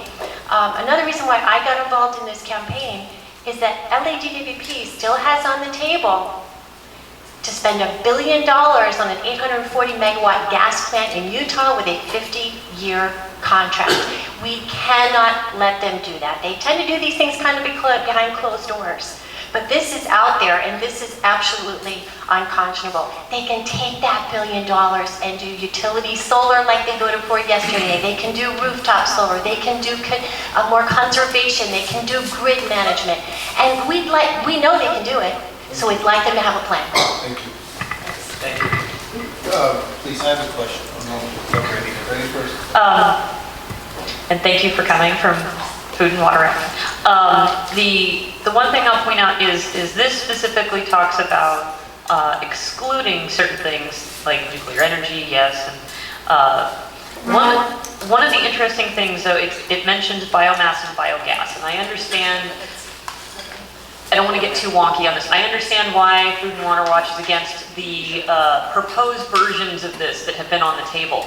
But there is some new incoming versions that I think would be a bad idea for us to exclude, including stuff like seaweed farming, which they're still considering to use a fermentation to use it as a replacement for natural gas, where seaweed farming in the ocean will actually reduce ocean acidification and remove CO2 from the atmosphere. So that would actually have a carbon negative impact, but it's still in the early stages of development, and I wouldn't want us to eliminate that as a possible future thing by just combining it with all the others if we can. Just respond to that really quick. I do like that. I think that's awesome. I think Food and Water Watch would support that. Mostly biogas refers to factory farms, sewage treatment plants, and landfills. So just to put that out there. This would be, yeah, that's all I'm saying, because I want to be careful about our language. Yes. I mean, since this is not a time-sensitive motion, maybe we should have it for next meeting so that we have time to read this.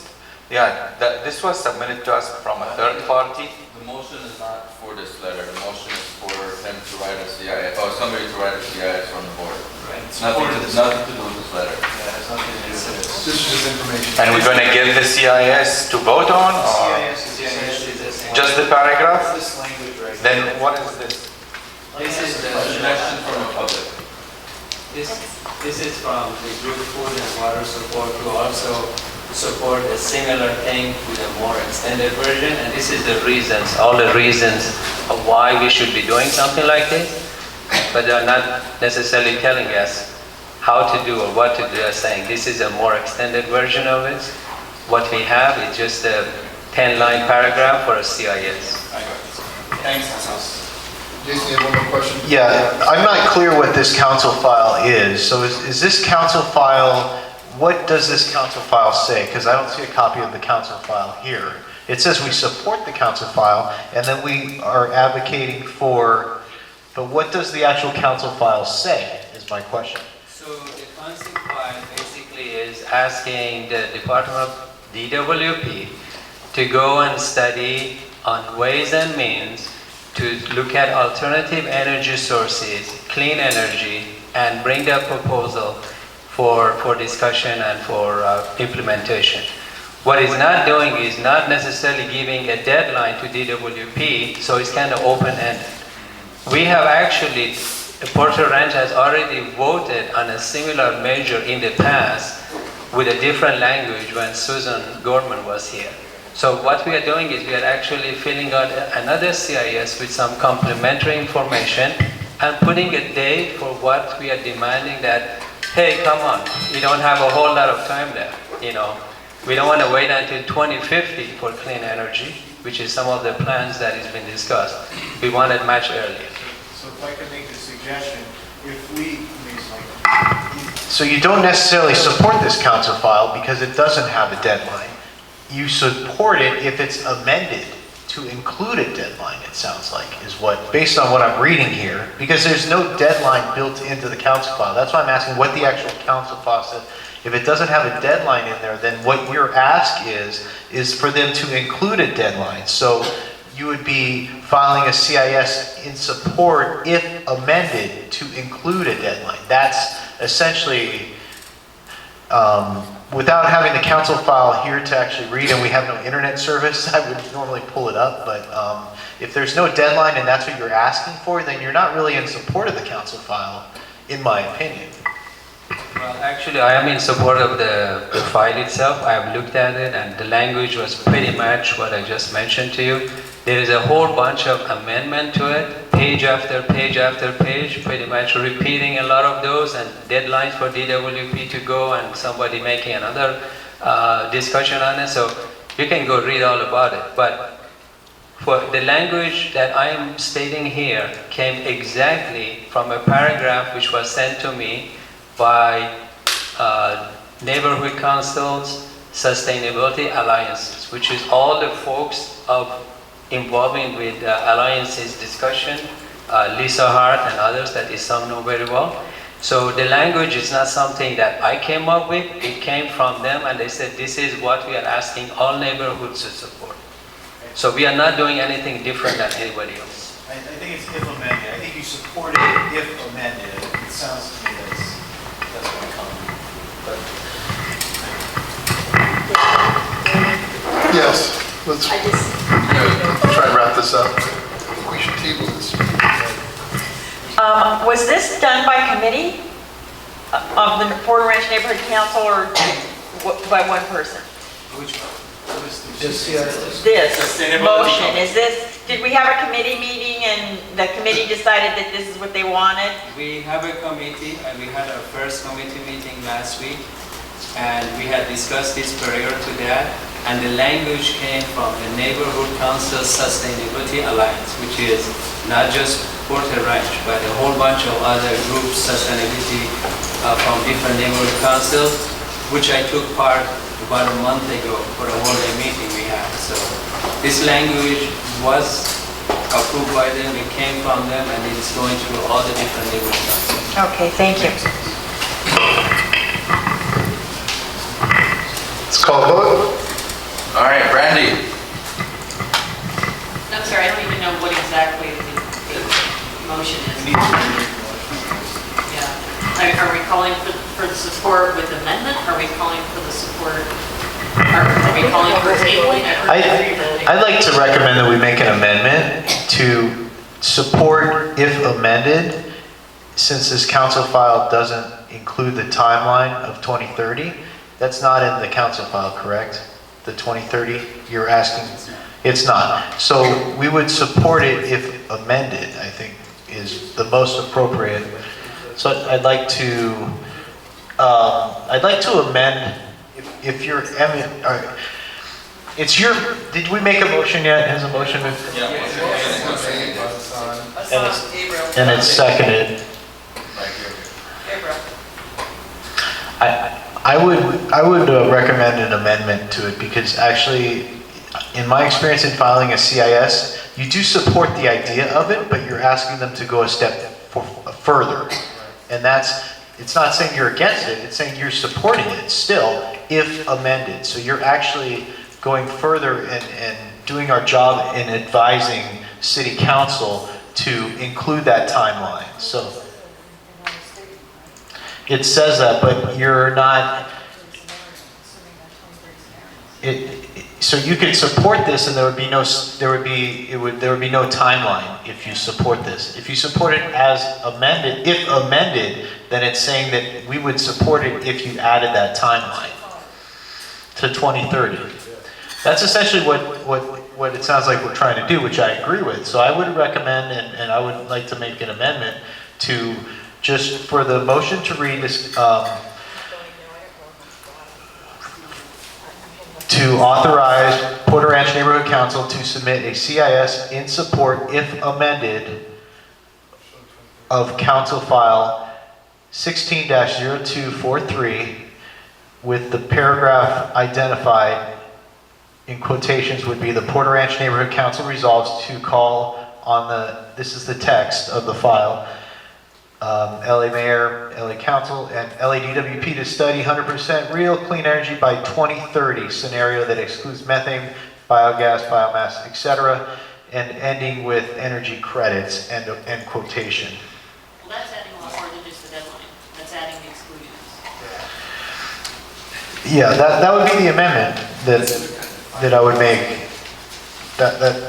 You know, I think it is in terms of what Brandy's saying, I think that we're just advisory. We're just advising, so they're going to do what they're going to do in the end after they do their due diligence, but we're just advising them, and if we can get 1 point for them to make that timeline, then we've done something.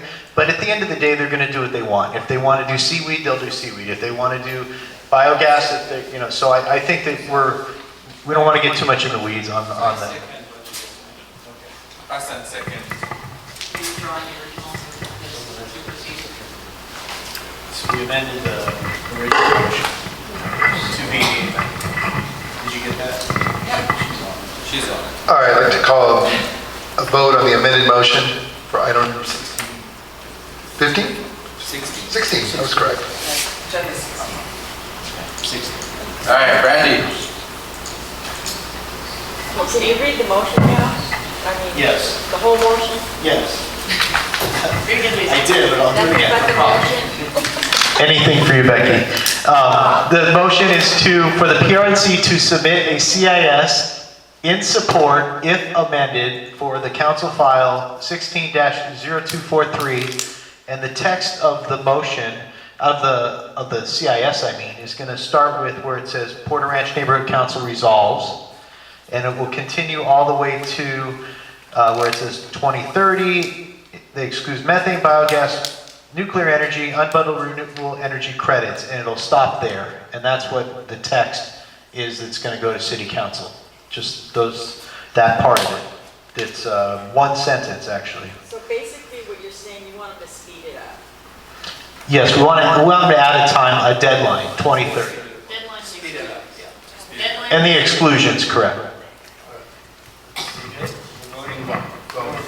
Carl, 3. Brandy. Abstain. All right. Hassan? Yes. David Valen? Yes. Jason? Yes. Miran? Yes. Becky? Yes. David Asher? Yes. Lori? Yes. Assad? Yes. Gabriel, yes. Isam is absent. Motion passes. Okay, back to number item 11. We're not changing things up. All right. All right. So we have a motion to approve the July 2019 PRNC meeting minutes. Consent calendar, so I'll be together. Okay. Consent calendar.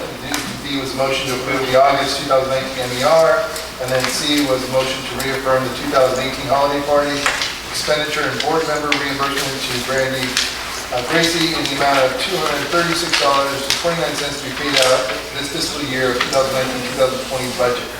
Second. Who made the motion? David. I guess I think that was Randy. David made it, I second. Okay, call vote. Anybody has any objections? Any objections? Public comment? Public comment? All right. Brandy? I can vote to reimburse myself, right? Yes. Okay, yes. David Malin? Yes. Jason? You're out of order, what about Hassan? Oh, Hassan. Yes.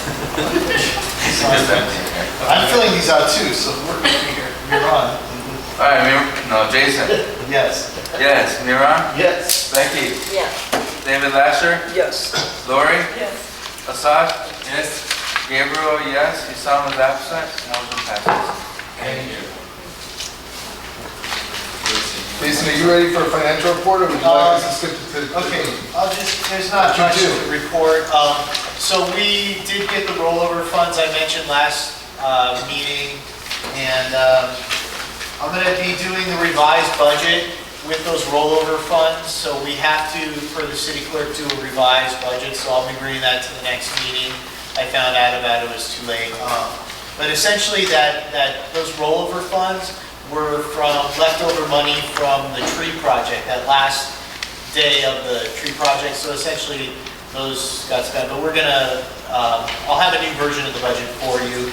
I'm not gonna print like Andrew did every month, the printout from the city clerk. I think if you guys have any trouble finding how much money we have and all that, it's all online, it's all available. But there's not too much to report, I think. Can we at least bring one copy so the community can... Yeah, I just didn't print it out, but the community can certainly go to the city clerk website. You go to the drop-down bar where it says Porter Ranch Neighborhood Council. You can see our budget. You can see exactly how much money we spent here to date and what we spent on different allocations. Is the MER in the board packet? Yes. So there's a copy of it. Well, the MER, yeah, the MER we already approved, yes. Yeah, it should be, I didn't print the packets, but it always is. Any questions on the budget, treasurer report? Lori's still trying to get access to, Lori has her card, but we're trying to still get Lori, not we, she is trying to get access to the system so she can upload. She has a card, but yeah, we always need receipts, guys, itemized receipts for any expenditures. So, but everything's good on the money side. All right, we move on to item number 13, Mr. Hector. Me? Yeah, 13. The public. Or the public, okay. All right, so motion to authorize beautification committee to do a public art project in Porter Ranch and change the previously approved August 14th budget to not to exceed $4,000. So let me explain. In the beginning, let me get a mic so everybody can hear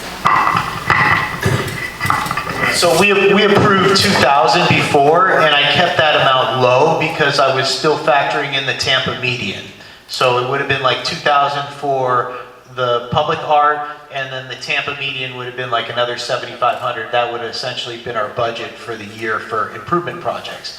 Now with the Tampa median not, the focus now has shifted to public art for the beautification committee. So we've been working on, with a couple different people. We've been working with 1111, which is a nonprofit that did the boxes on in Chatsworth. They did the boxes on Devonshire from Mason to Topanga. So if you're familiar with the traffic control boxes, there are those tall boxes. At every major intersection, there's a kind of tall box. It's about 4x4. It's a traffic control box. And they've done some beautiful artwork. So we've reached out to them and they've given us a quote. We've had a meeting with the council office. When Greg Smith was in office, he agreed to match us with funds. So actually, whatever we can approve on our board level, they will match, but we still, I don't know, has John Lee confirmed? We still have to confirm that John Lee will. I have a commitment from the office, so they're still in. So yeah, okay, so Not per se, but the office that we've been working so far. one way or another, we're going to get boxes done. How many we get done, but we're hoping to get matching funds from the council office. And then also, David set up a meeting with a gentleman named Dave Moon, and Dave Moon is in charge of the arts department at CSUN. And so this is a really exciting opportunity to collaborate with the students. They have 4 different departments and the art department, and they will likely be submitting a neighborhood purpose grant next month. They've actually they're working on the neighborhood purpose grant. So when that neighborhood purpose grant comes to this board, the intention is for that to come out of the community improvement project budget, because we only allocated, I believe, $2,500 or something like that for neighborhood purpose grants. So this is a grant that would be for them to paint the boxes. So they would be doing the work, and our committee would be handling the permitting process if we use CSUN. Now the 4,000 would give us some flexibility to hire artists directly, or we could go through nonprofits.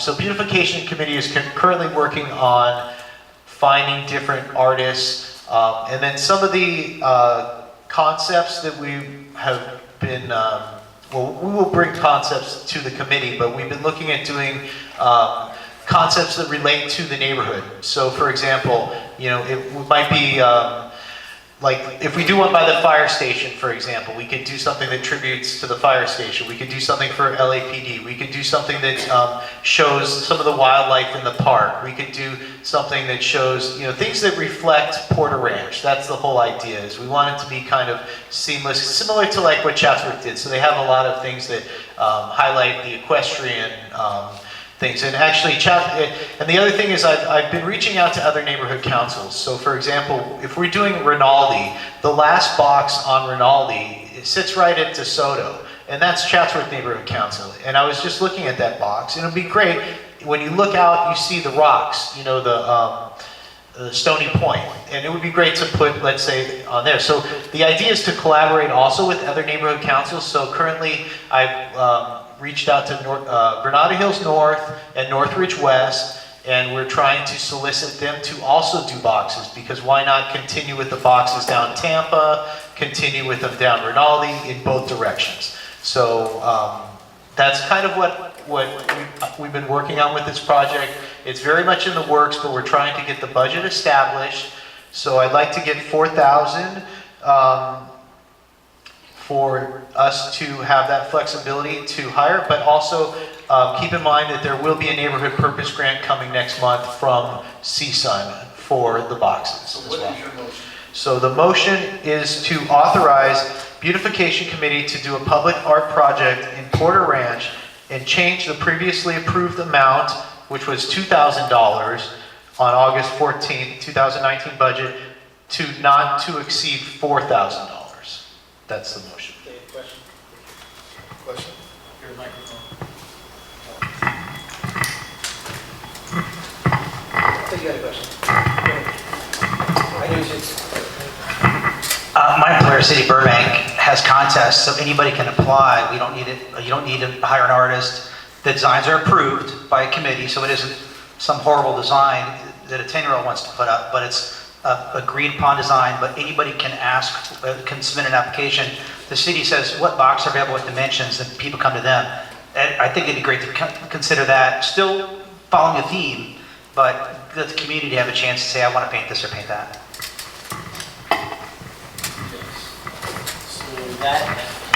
Actually, I was going to suggest the same thing, with some kind of contest for art. So that would be something that we could do with this motion, and if Outreach would support me in reaching out to the community and inviting the artists, then this gives the flexibility. The $4,000 would give the flexibility for us to say, okay, hey, this guy will do it for $500 and he's good. We'll choose him.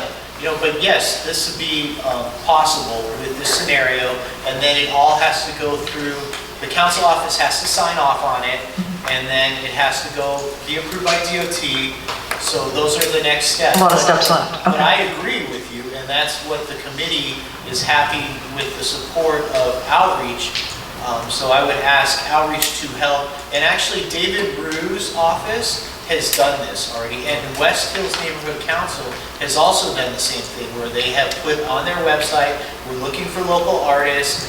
This is, so if you could help me with that, I would be gracious, and we could open it up to the public as well. So that this is built to give that kind of flexibility, and then we'll run it through committee, and then we bring it to the board.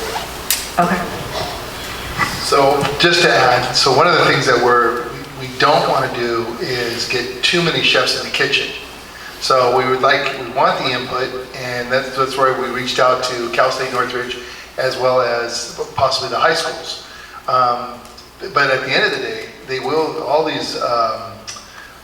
artwork will be submitted to the councilman's office. The benefit of going through Cal State Northridge is they can give us a 3D version of the art before we even decide to go move forward. It's amazing. So we can get everything before we even want to move forward on the transaction. With other artists, it's going to be difficult just to get their submissions.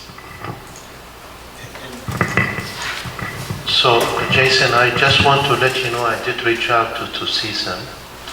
There is another gentleman who is the director of the outreach art for the streets. His name is Ricardo. I had a very good conversation and I shared it with David.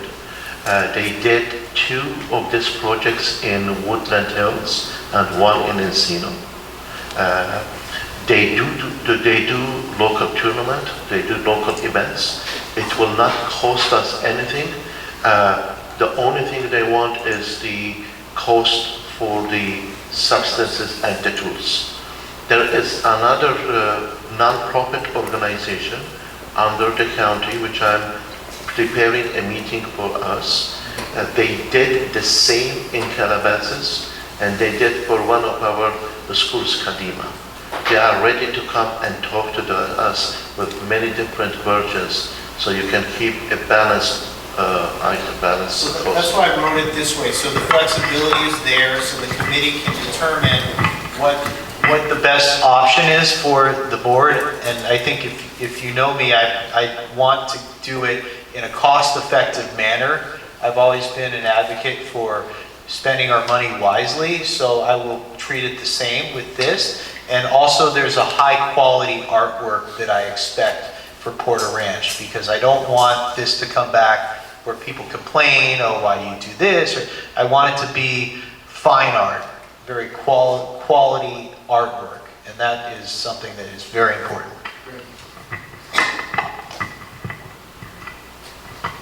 I absolutely respect high quality. I will also mention some communities have at least one that they let their students do. So I think having high quality throughout most of the community is good, but we might consider ones closer to the schools, maybe let the schools do some, and then have a balance. And on that note, once again, it has to be submitted to, it's got to be okay by the council's office, no matter what. So for the art boxes, and I wrote this as public art in Porter Ranch. So that was it, but we are actually working with schools as well. So we're trying to do something for the schools. Miran and I have been working, especially at Castle Bay, I've been working on some stuff for the schools, but I think that the artwork from the students should be at the school locations personally, but this would allow for that because of the way the motion's written. Any questions from the public?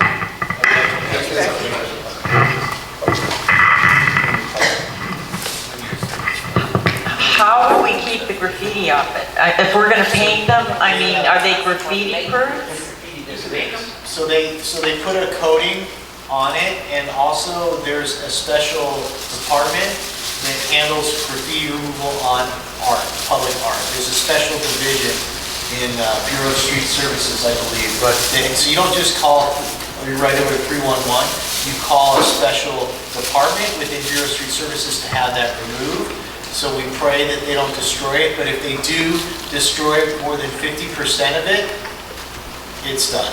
It's gonna have to. Monroe High School did one under the 405 freeway a few years ago, and it was graffiti-proof. But will we be able to approve the design? Because I don't want my neighbors upset with me because they don't like the photos that are on it. And they will get upset. I think it should be put out to the public. Yeah, well, we're not, when we get to that point, like, I keep you updated on all the projects that our committee works on as they progress. I keep the board informed, so there will be more to come when, when they come with the NPG, then at that time we might discuss ideas and stuff, but we're not at that stage yet. We're just developing the budget, approving the concept of doing public art. That's where we're at right now. More will be to come. Can you do a quick one so we can call the vote and move on? About the money, yeah. I'm just curious, so you've been talking about the median project, are we reallocating money essentially that was from the median? Yes. That's ignored now? Essentially, yes, because the median project is uncertain at this point in time. So we need to do an improvement project. We have $9,000 budgeted for that. So the $4,000, and then plus there will be an NPG coming next month. Can you, once again, besides wrapping it up, can you read the motion one more time, because we don't have a second on it?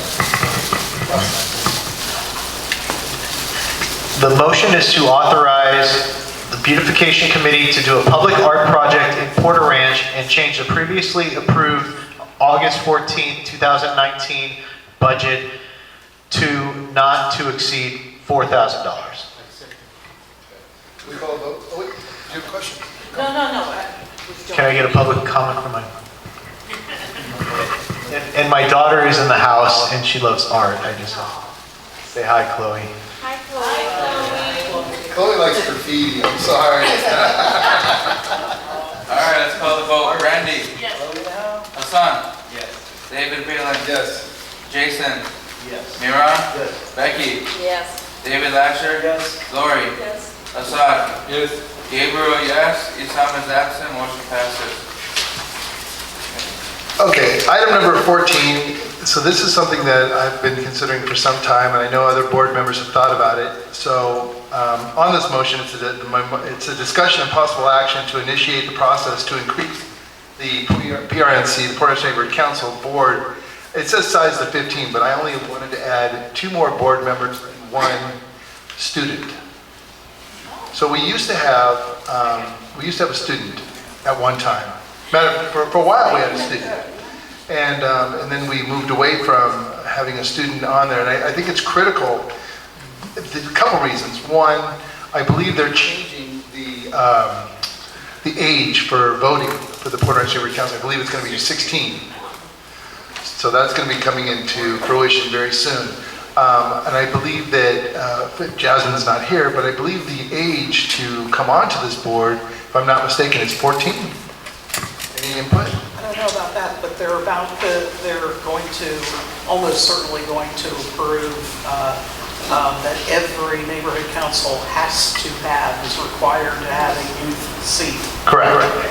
So that besides the voting age being 16, and the youth seat, it looks like it would be 16-year-olds.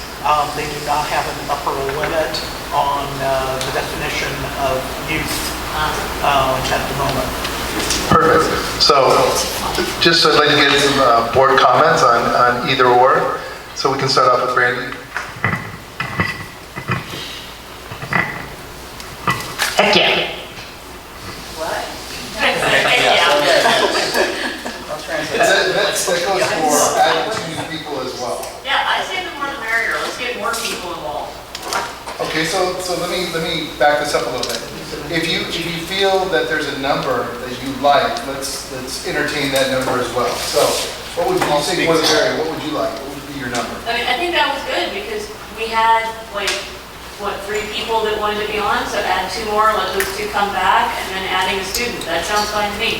Thank you. Yes, so for the student, and considering what was mentioned about the age, would just the definition of student, quote unquote, is enough? I mean, could be a Cal State Northridge student, it could be a high school student, I could be... believe they look at, I think they're looking at a high school student that goes from 9th to 12th, from my understanding. 10 to 12. Does age High school 16, starts at 9. but it's age, the city council motion is looking at the voting age definitely is 16, and the youth seat is to coincide with that, would be 16. So I'll have to confer with Jasmine, because when I spoke with Jasmine about a week or so ago, she said it had to be, they were looking for a high school student. And I said, does it have to be 16 or 17? She says, no, we're thinking 9th to 12th grade. So, I think we can do that. I'll find out, yes, tell me. Yeah, he's been to the meetings, so. Yeah, Judy is correct. It is in the motion that was passed, age 16. So if... These meetings are long, so I agree. So anyway, so it doesn't relate to what grade they're in. And it never has, to my knowledge. It's always been an age description. And as Judy indicated, they haven't specified the upper age, so it could be 21, it could be 22 or 20. And hopefully they'll let the neighborhood councils make that decision rather than making a uniform decision. But it is defined as youth seat, not a student seat. Got it. So in order to be in compliance, you can do a student seat if you want in addition, but the requirement is going to be youth seat. Okay. And there are some restrictions on a minor. The city attorney has already determined for neighborhood councils that already have minors on their board, minors cannot vote on money issues. So any kind of spending, your youth person, if they are under 18, cannot vote on money matters. But if you have a youth who is over 18, they can. They can. Or 18-year-old. Yeah. Additional use permits. No, my question really is a general question. So what is the process? Is it part of the bylaws, or is it the committee, bylaws committee, or is it the board itself? So I'm not familiar with the process at all. If we decide to move forward and add board members, if we decide to move forward and add board members, it would be a bylaws rewrite. And then in regards to the, I don't want to say student anymore, youth, that will be determined by, most likely done. It's city council. City council. Thank you. Go ahead. You can move ahead now if you wish. We've been told a couple of variations. One is they announced that there was going to be a stipulation worksheet, which basically would provide your making decisions by your board about would you take an existing seat and convert it to a youth seat, or would you add additional ones? That was supposed to come out this month. They postponed that. So that would be separate process from your bylaw amendment process. But since you're talking about adding one or more additional members anyway, and you just lump that in, you can just go through that process. You will, because you're doing a board structure change, this is subject to the approval of the Board of Neighborhood Commissioners. It does require a hearing before them for any board structure change, probably for anything other than the youth seat, because the youth seat's already been voted by City Council. So I don't know if that helps or not. It does. So the youth seat could be right away, and then the other one could take a while. Well, we thought it'd be right away because of the stip sheet, but they postponed that. But it's in the works. By the time you get this agendized for your next month, they may have the stip sheet out, and you may vote on it next month, and you may just approve it, and it's a done deal next month. Yeah. But any additional board member that you're initiating, that has to go through the normal process. Perfect, thank you. Yeah, I've been asking for like 2 years for us to begin amending the bylaws, so I am in support of any work towards amending our bylaws because they're badly in need of amending, and that's coming from myself and the neighborhood empowerment. So there's a lot of issues we have. In terms of what we're talking about here, I think 13 would be okay. I think 15 would be okay, but I think we want to be making sure that we keep, that we get board members who are going to be adding value and participating and have time to participate on this board. We don't want to just increase our numbers to increase our numbers. So we might want to take like a gradual step at doing this and maybe go to 13 first, but I would support 15 as well. Either way, I'm fine. Yes, I'm 100% in support of increasing the board, to increase the participation across events, so we can have more events, that we have more staff working, and more input, more people on the board, better things we could do for the community. And I'm 100% pro to youth, which I like what I hear, that we're going to be obligated to have one. So, let's do it. I second everything Gabriel just said. I think it's a great idea. I think 15 is also a good number. I had, with that meeting that I had from the next door folks, there's 2 of those women that would be interested as well. So we have interest in being on the board. And I like the youth. Well, since I work a lot with the youth, this would be very helpful to me because I like to create a platform, especially and to initiate a program only for the youth. We can have 15 and we can even have 17.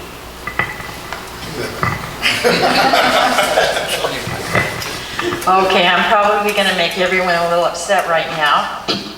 How many people sitting at this table were voted on this board by people? Raise your hand. 2? People. By the people, Meaning by an by election, elections. by the election process. How many people? 2. Everyone else at this table was appointed by the board. So now what you're asking is to have the board appoint 2 or 3 more people. We can't even have enough interest to hold an election. Why would anyone want to be on the board? This is it's for the people and by the people, and the people aren't picking the people who are representing them. All but 2 people on this board are picking them. And it's wrong in my opinion, and I am a very strong no, and I will go in front of the Board of Neighborhood Commissioners and I will fight against it until we can hold an election where people actually run for the seats which they hold. I think enough has been said across the board, so I have nothing to add at the moment. David. Oh, one comment? Any public comment after? Yeah. Thank you. Becky, I think, when it goes to the bylaw committee and all that, we could specify in the process that the new seats, except the youth one, would go through election. And that's why I asked what's the process. At this time, I think... They're all appointed. We're not representing the people like we think. They're being appointed by the people who they want to have on the board.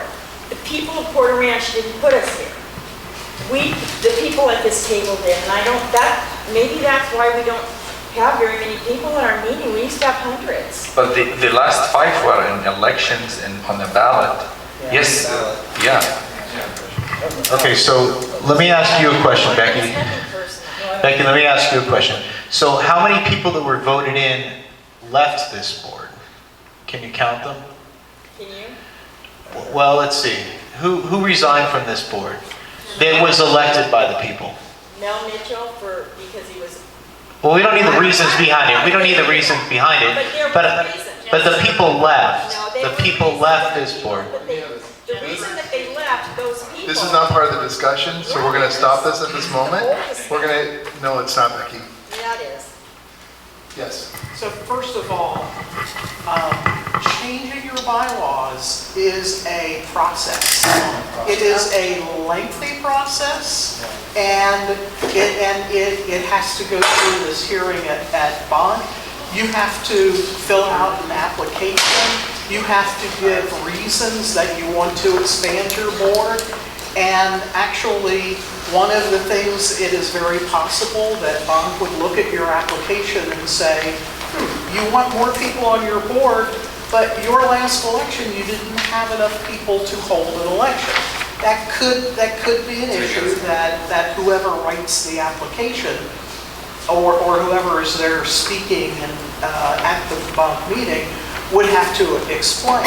But the bottom line is, it's a big, long process that you have to go through, and the chance that you can change your bylaws and do anything about expanding your board before your next election is extremely small.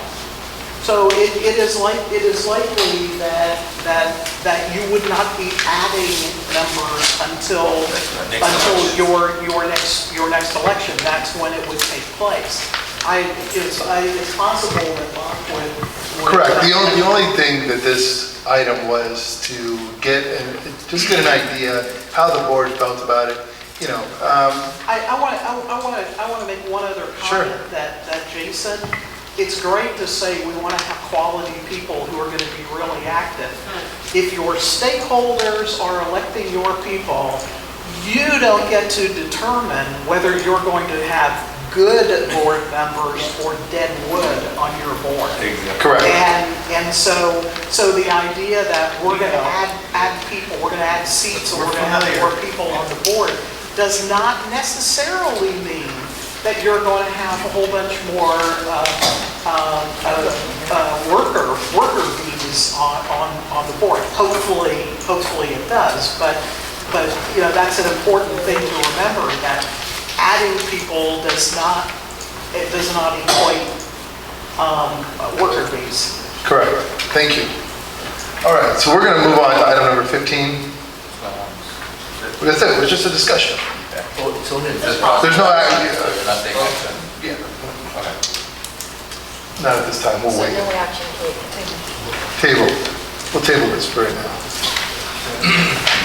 David? Yes. Yes. I would argue that if we had more people back when we were starting the election, helping us to work on the election, we might have had enough people running to have an election. So that's a big deal. All right. 15. Let's move on. All right, number 15. Discussion and possible action to appoint Miran Kalajian as a second PRNC representative to the Neighborhood Council Sustainability Alliance to represent the PRNC in the absence of Sustainability Committee Chair Hassan Marriage. Second.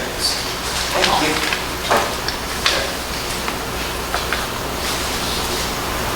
Hold up. Second? I did. That's what I did. He was loud.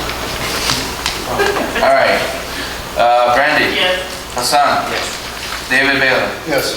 Jason? Yes. Mira? Yes. Becky? Yes. David? Lasher? Yes. Lori? Yes. Assad? Yes. Gabriel, yes. Isam is absent. Motion passes. All right, since we've already gone through 16, we'll look at number 17. Lori.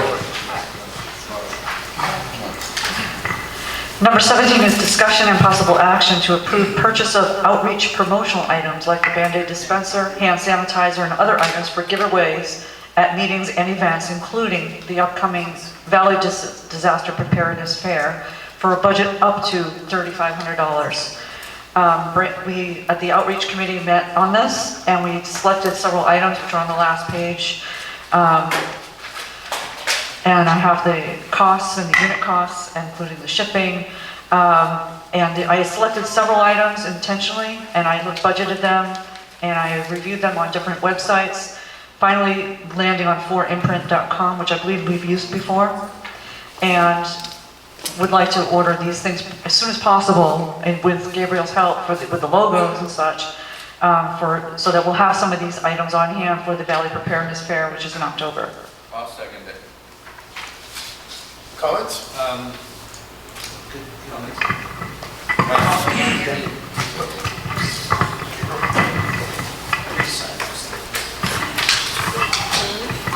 Yeah, when we were going over this, we started with the idea of the disaster preparedness fair, which is why we came up with like the Band-Aid dispenser and the hand sanitizer. Those are things that will be useful going forward.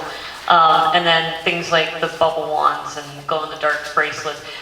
We have a lot of kids that will come up to our booths, and I'd like to give them something other than candy. Candy's always nice to have, but you know, there's problems with that. And these seem to be things that drag a lot of people up to the booths at other places, and we are pretty much out of our other swag, so.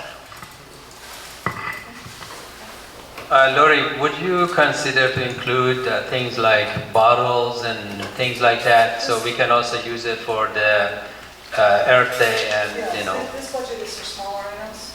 Right. I have more money in the larger annual budget that I expect to go Okay. to add more things in the future. All right. That would be better, and more, like hat, we want to do some hats and t-shirts, and again, some, Right. We still have about 100 mugs in storage. The problem with the mug is pretty costly. exactly. Sometimes these items are- But I think they are really worth it because, as you can see, some of us carrying it, and a lot of the emotions we are putting in support of hydration stations and so forth. I think we need to really be an example of what we are saying. So I would like to see, hopefully next time, all the board members to bring their cups and start avoiding using plastic.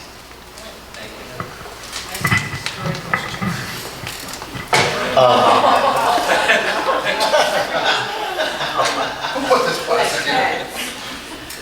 So for the preparedness fair, how much do you expect we will give away, like dollar-wise, in free items? Probably a good, close to $2,000, probably. I'm not sure yet, because they expect over 7,000 people. See, you know, I think that giving away $2,000 worth of stuff is not really outreach. That's just my opinion. I support absolutely what you're doing because I was on outreach and I was doing it before. I know we need to do these things, but I believe, and one of the suggestions that, I know, Marana, what outreach to me at this event is where we present what this board, yeah, I got it. Outreach at this event is where we display our accomplishments at a board, as a board, like the things we've done, the events we've done. Some of that is the printing as well. That was the Yeah. $500, that's why it doesn't add up to $3,500 for the items. So I guess, The additional item was to read the printouts and things like that, for that exactly what you're saying. because that's where the outreach is, like the face-to-face interactions, for them to, you know, giving somebody a tchotchke, to me, it's not the, But we need more outreach, in my opinion, if you don't mind my comment, because we need more outreach in the sense we need our logo, and we need our website somewhere where people know to find us. And that's what, to me, those items are for, to put the PRNC.org out there. so my concern is, we have, you know, I don't have the budget printed out, but this is gonna suck up a lot. If we spend, I just would like to see, for example, we're spending $550 to participate in the cleanup event that we're doing in 2 weeks. And that's, you know, limited to $550. That's all we're gonna spend, and it's gonna give us a lot of good publicity. We're gonna get a lot. I'd like to see if there's a way that we can kind of cap this expenditure, not for your overall outreach budget in buying these things, because I support, you know, this amount or whatever you need, but I don't see that we should be spending $2,000 for tchotchkes at the preparedness. But that's just my comment. It's up to you. I don't even know what's going to show up at time. I will support this, but that's my comment, is that outreach is really presenting what this board has done, number one, and so I'll work with you. We can print out all the news articles, all the photos from all our events, we can have that, and that's the outreach, is the face-to-face with the community. Giving them a tchotchke, to me, really is just draining the budget, so.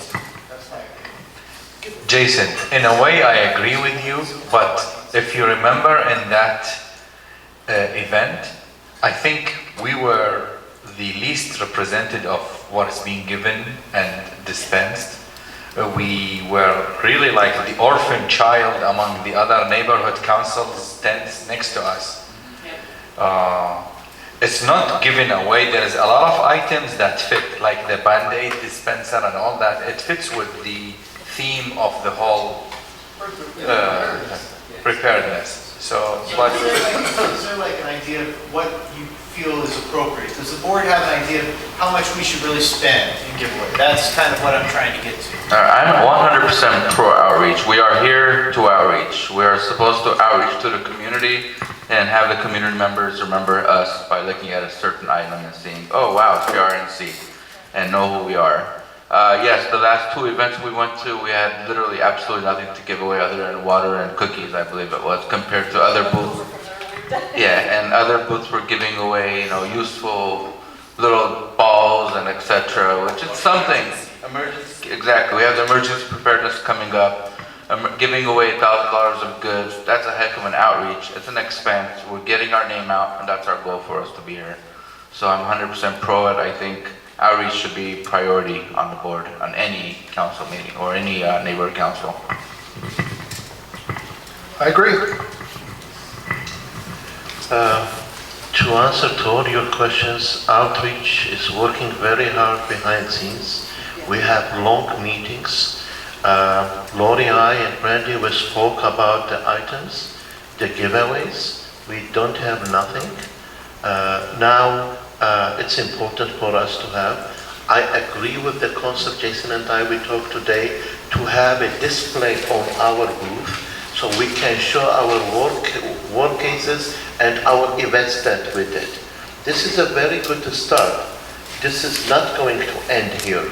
We are going to have other items as well. She and I are working on another event for only schools. We need to purchase something for the schools. We need to purchase also for the special ed. This is a good start. And I'm telling you, we have long conversations. Not only our board, but this must go move forward. This is a first start. Please respect and support outreach. Thank you.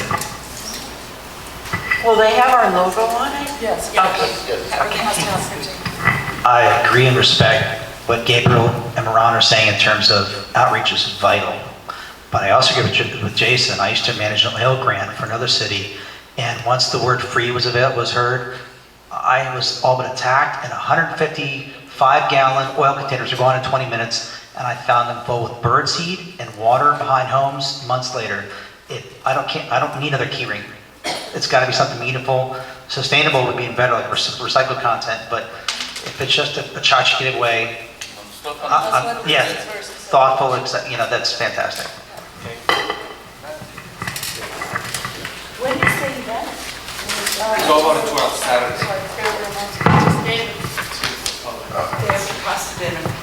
Really quickly, I'm going to call the vote. Public comment. David.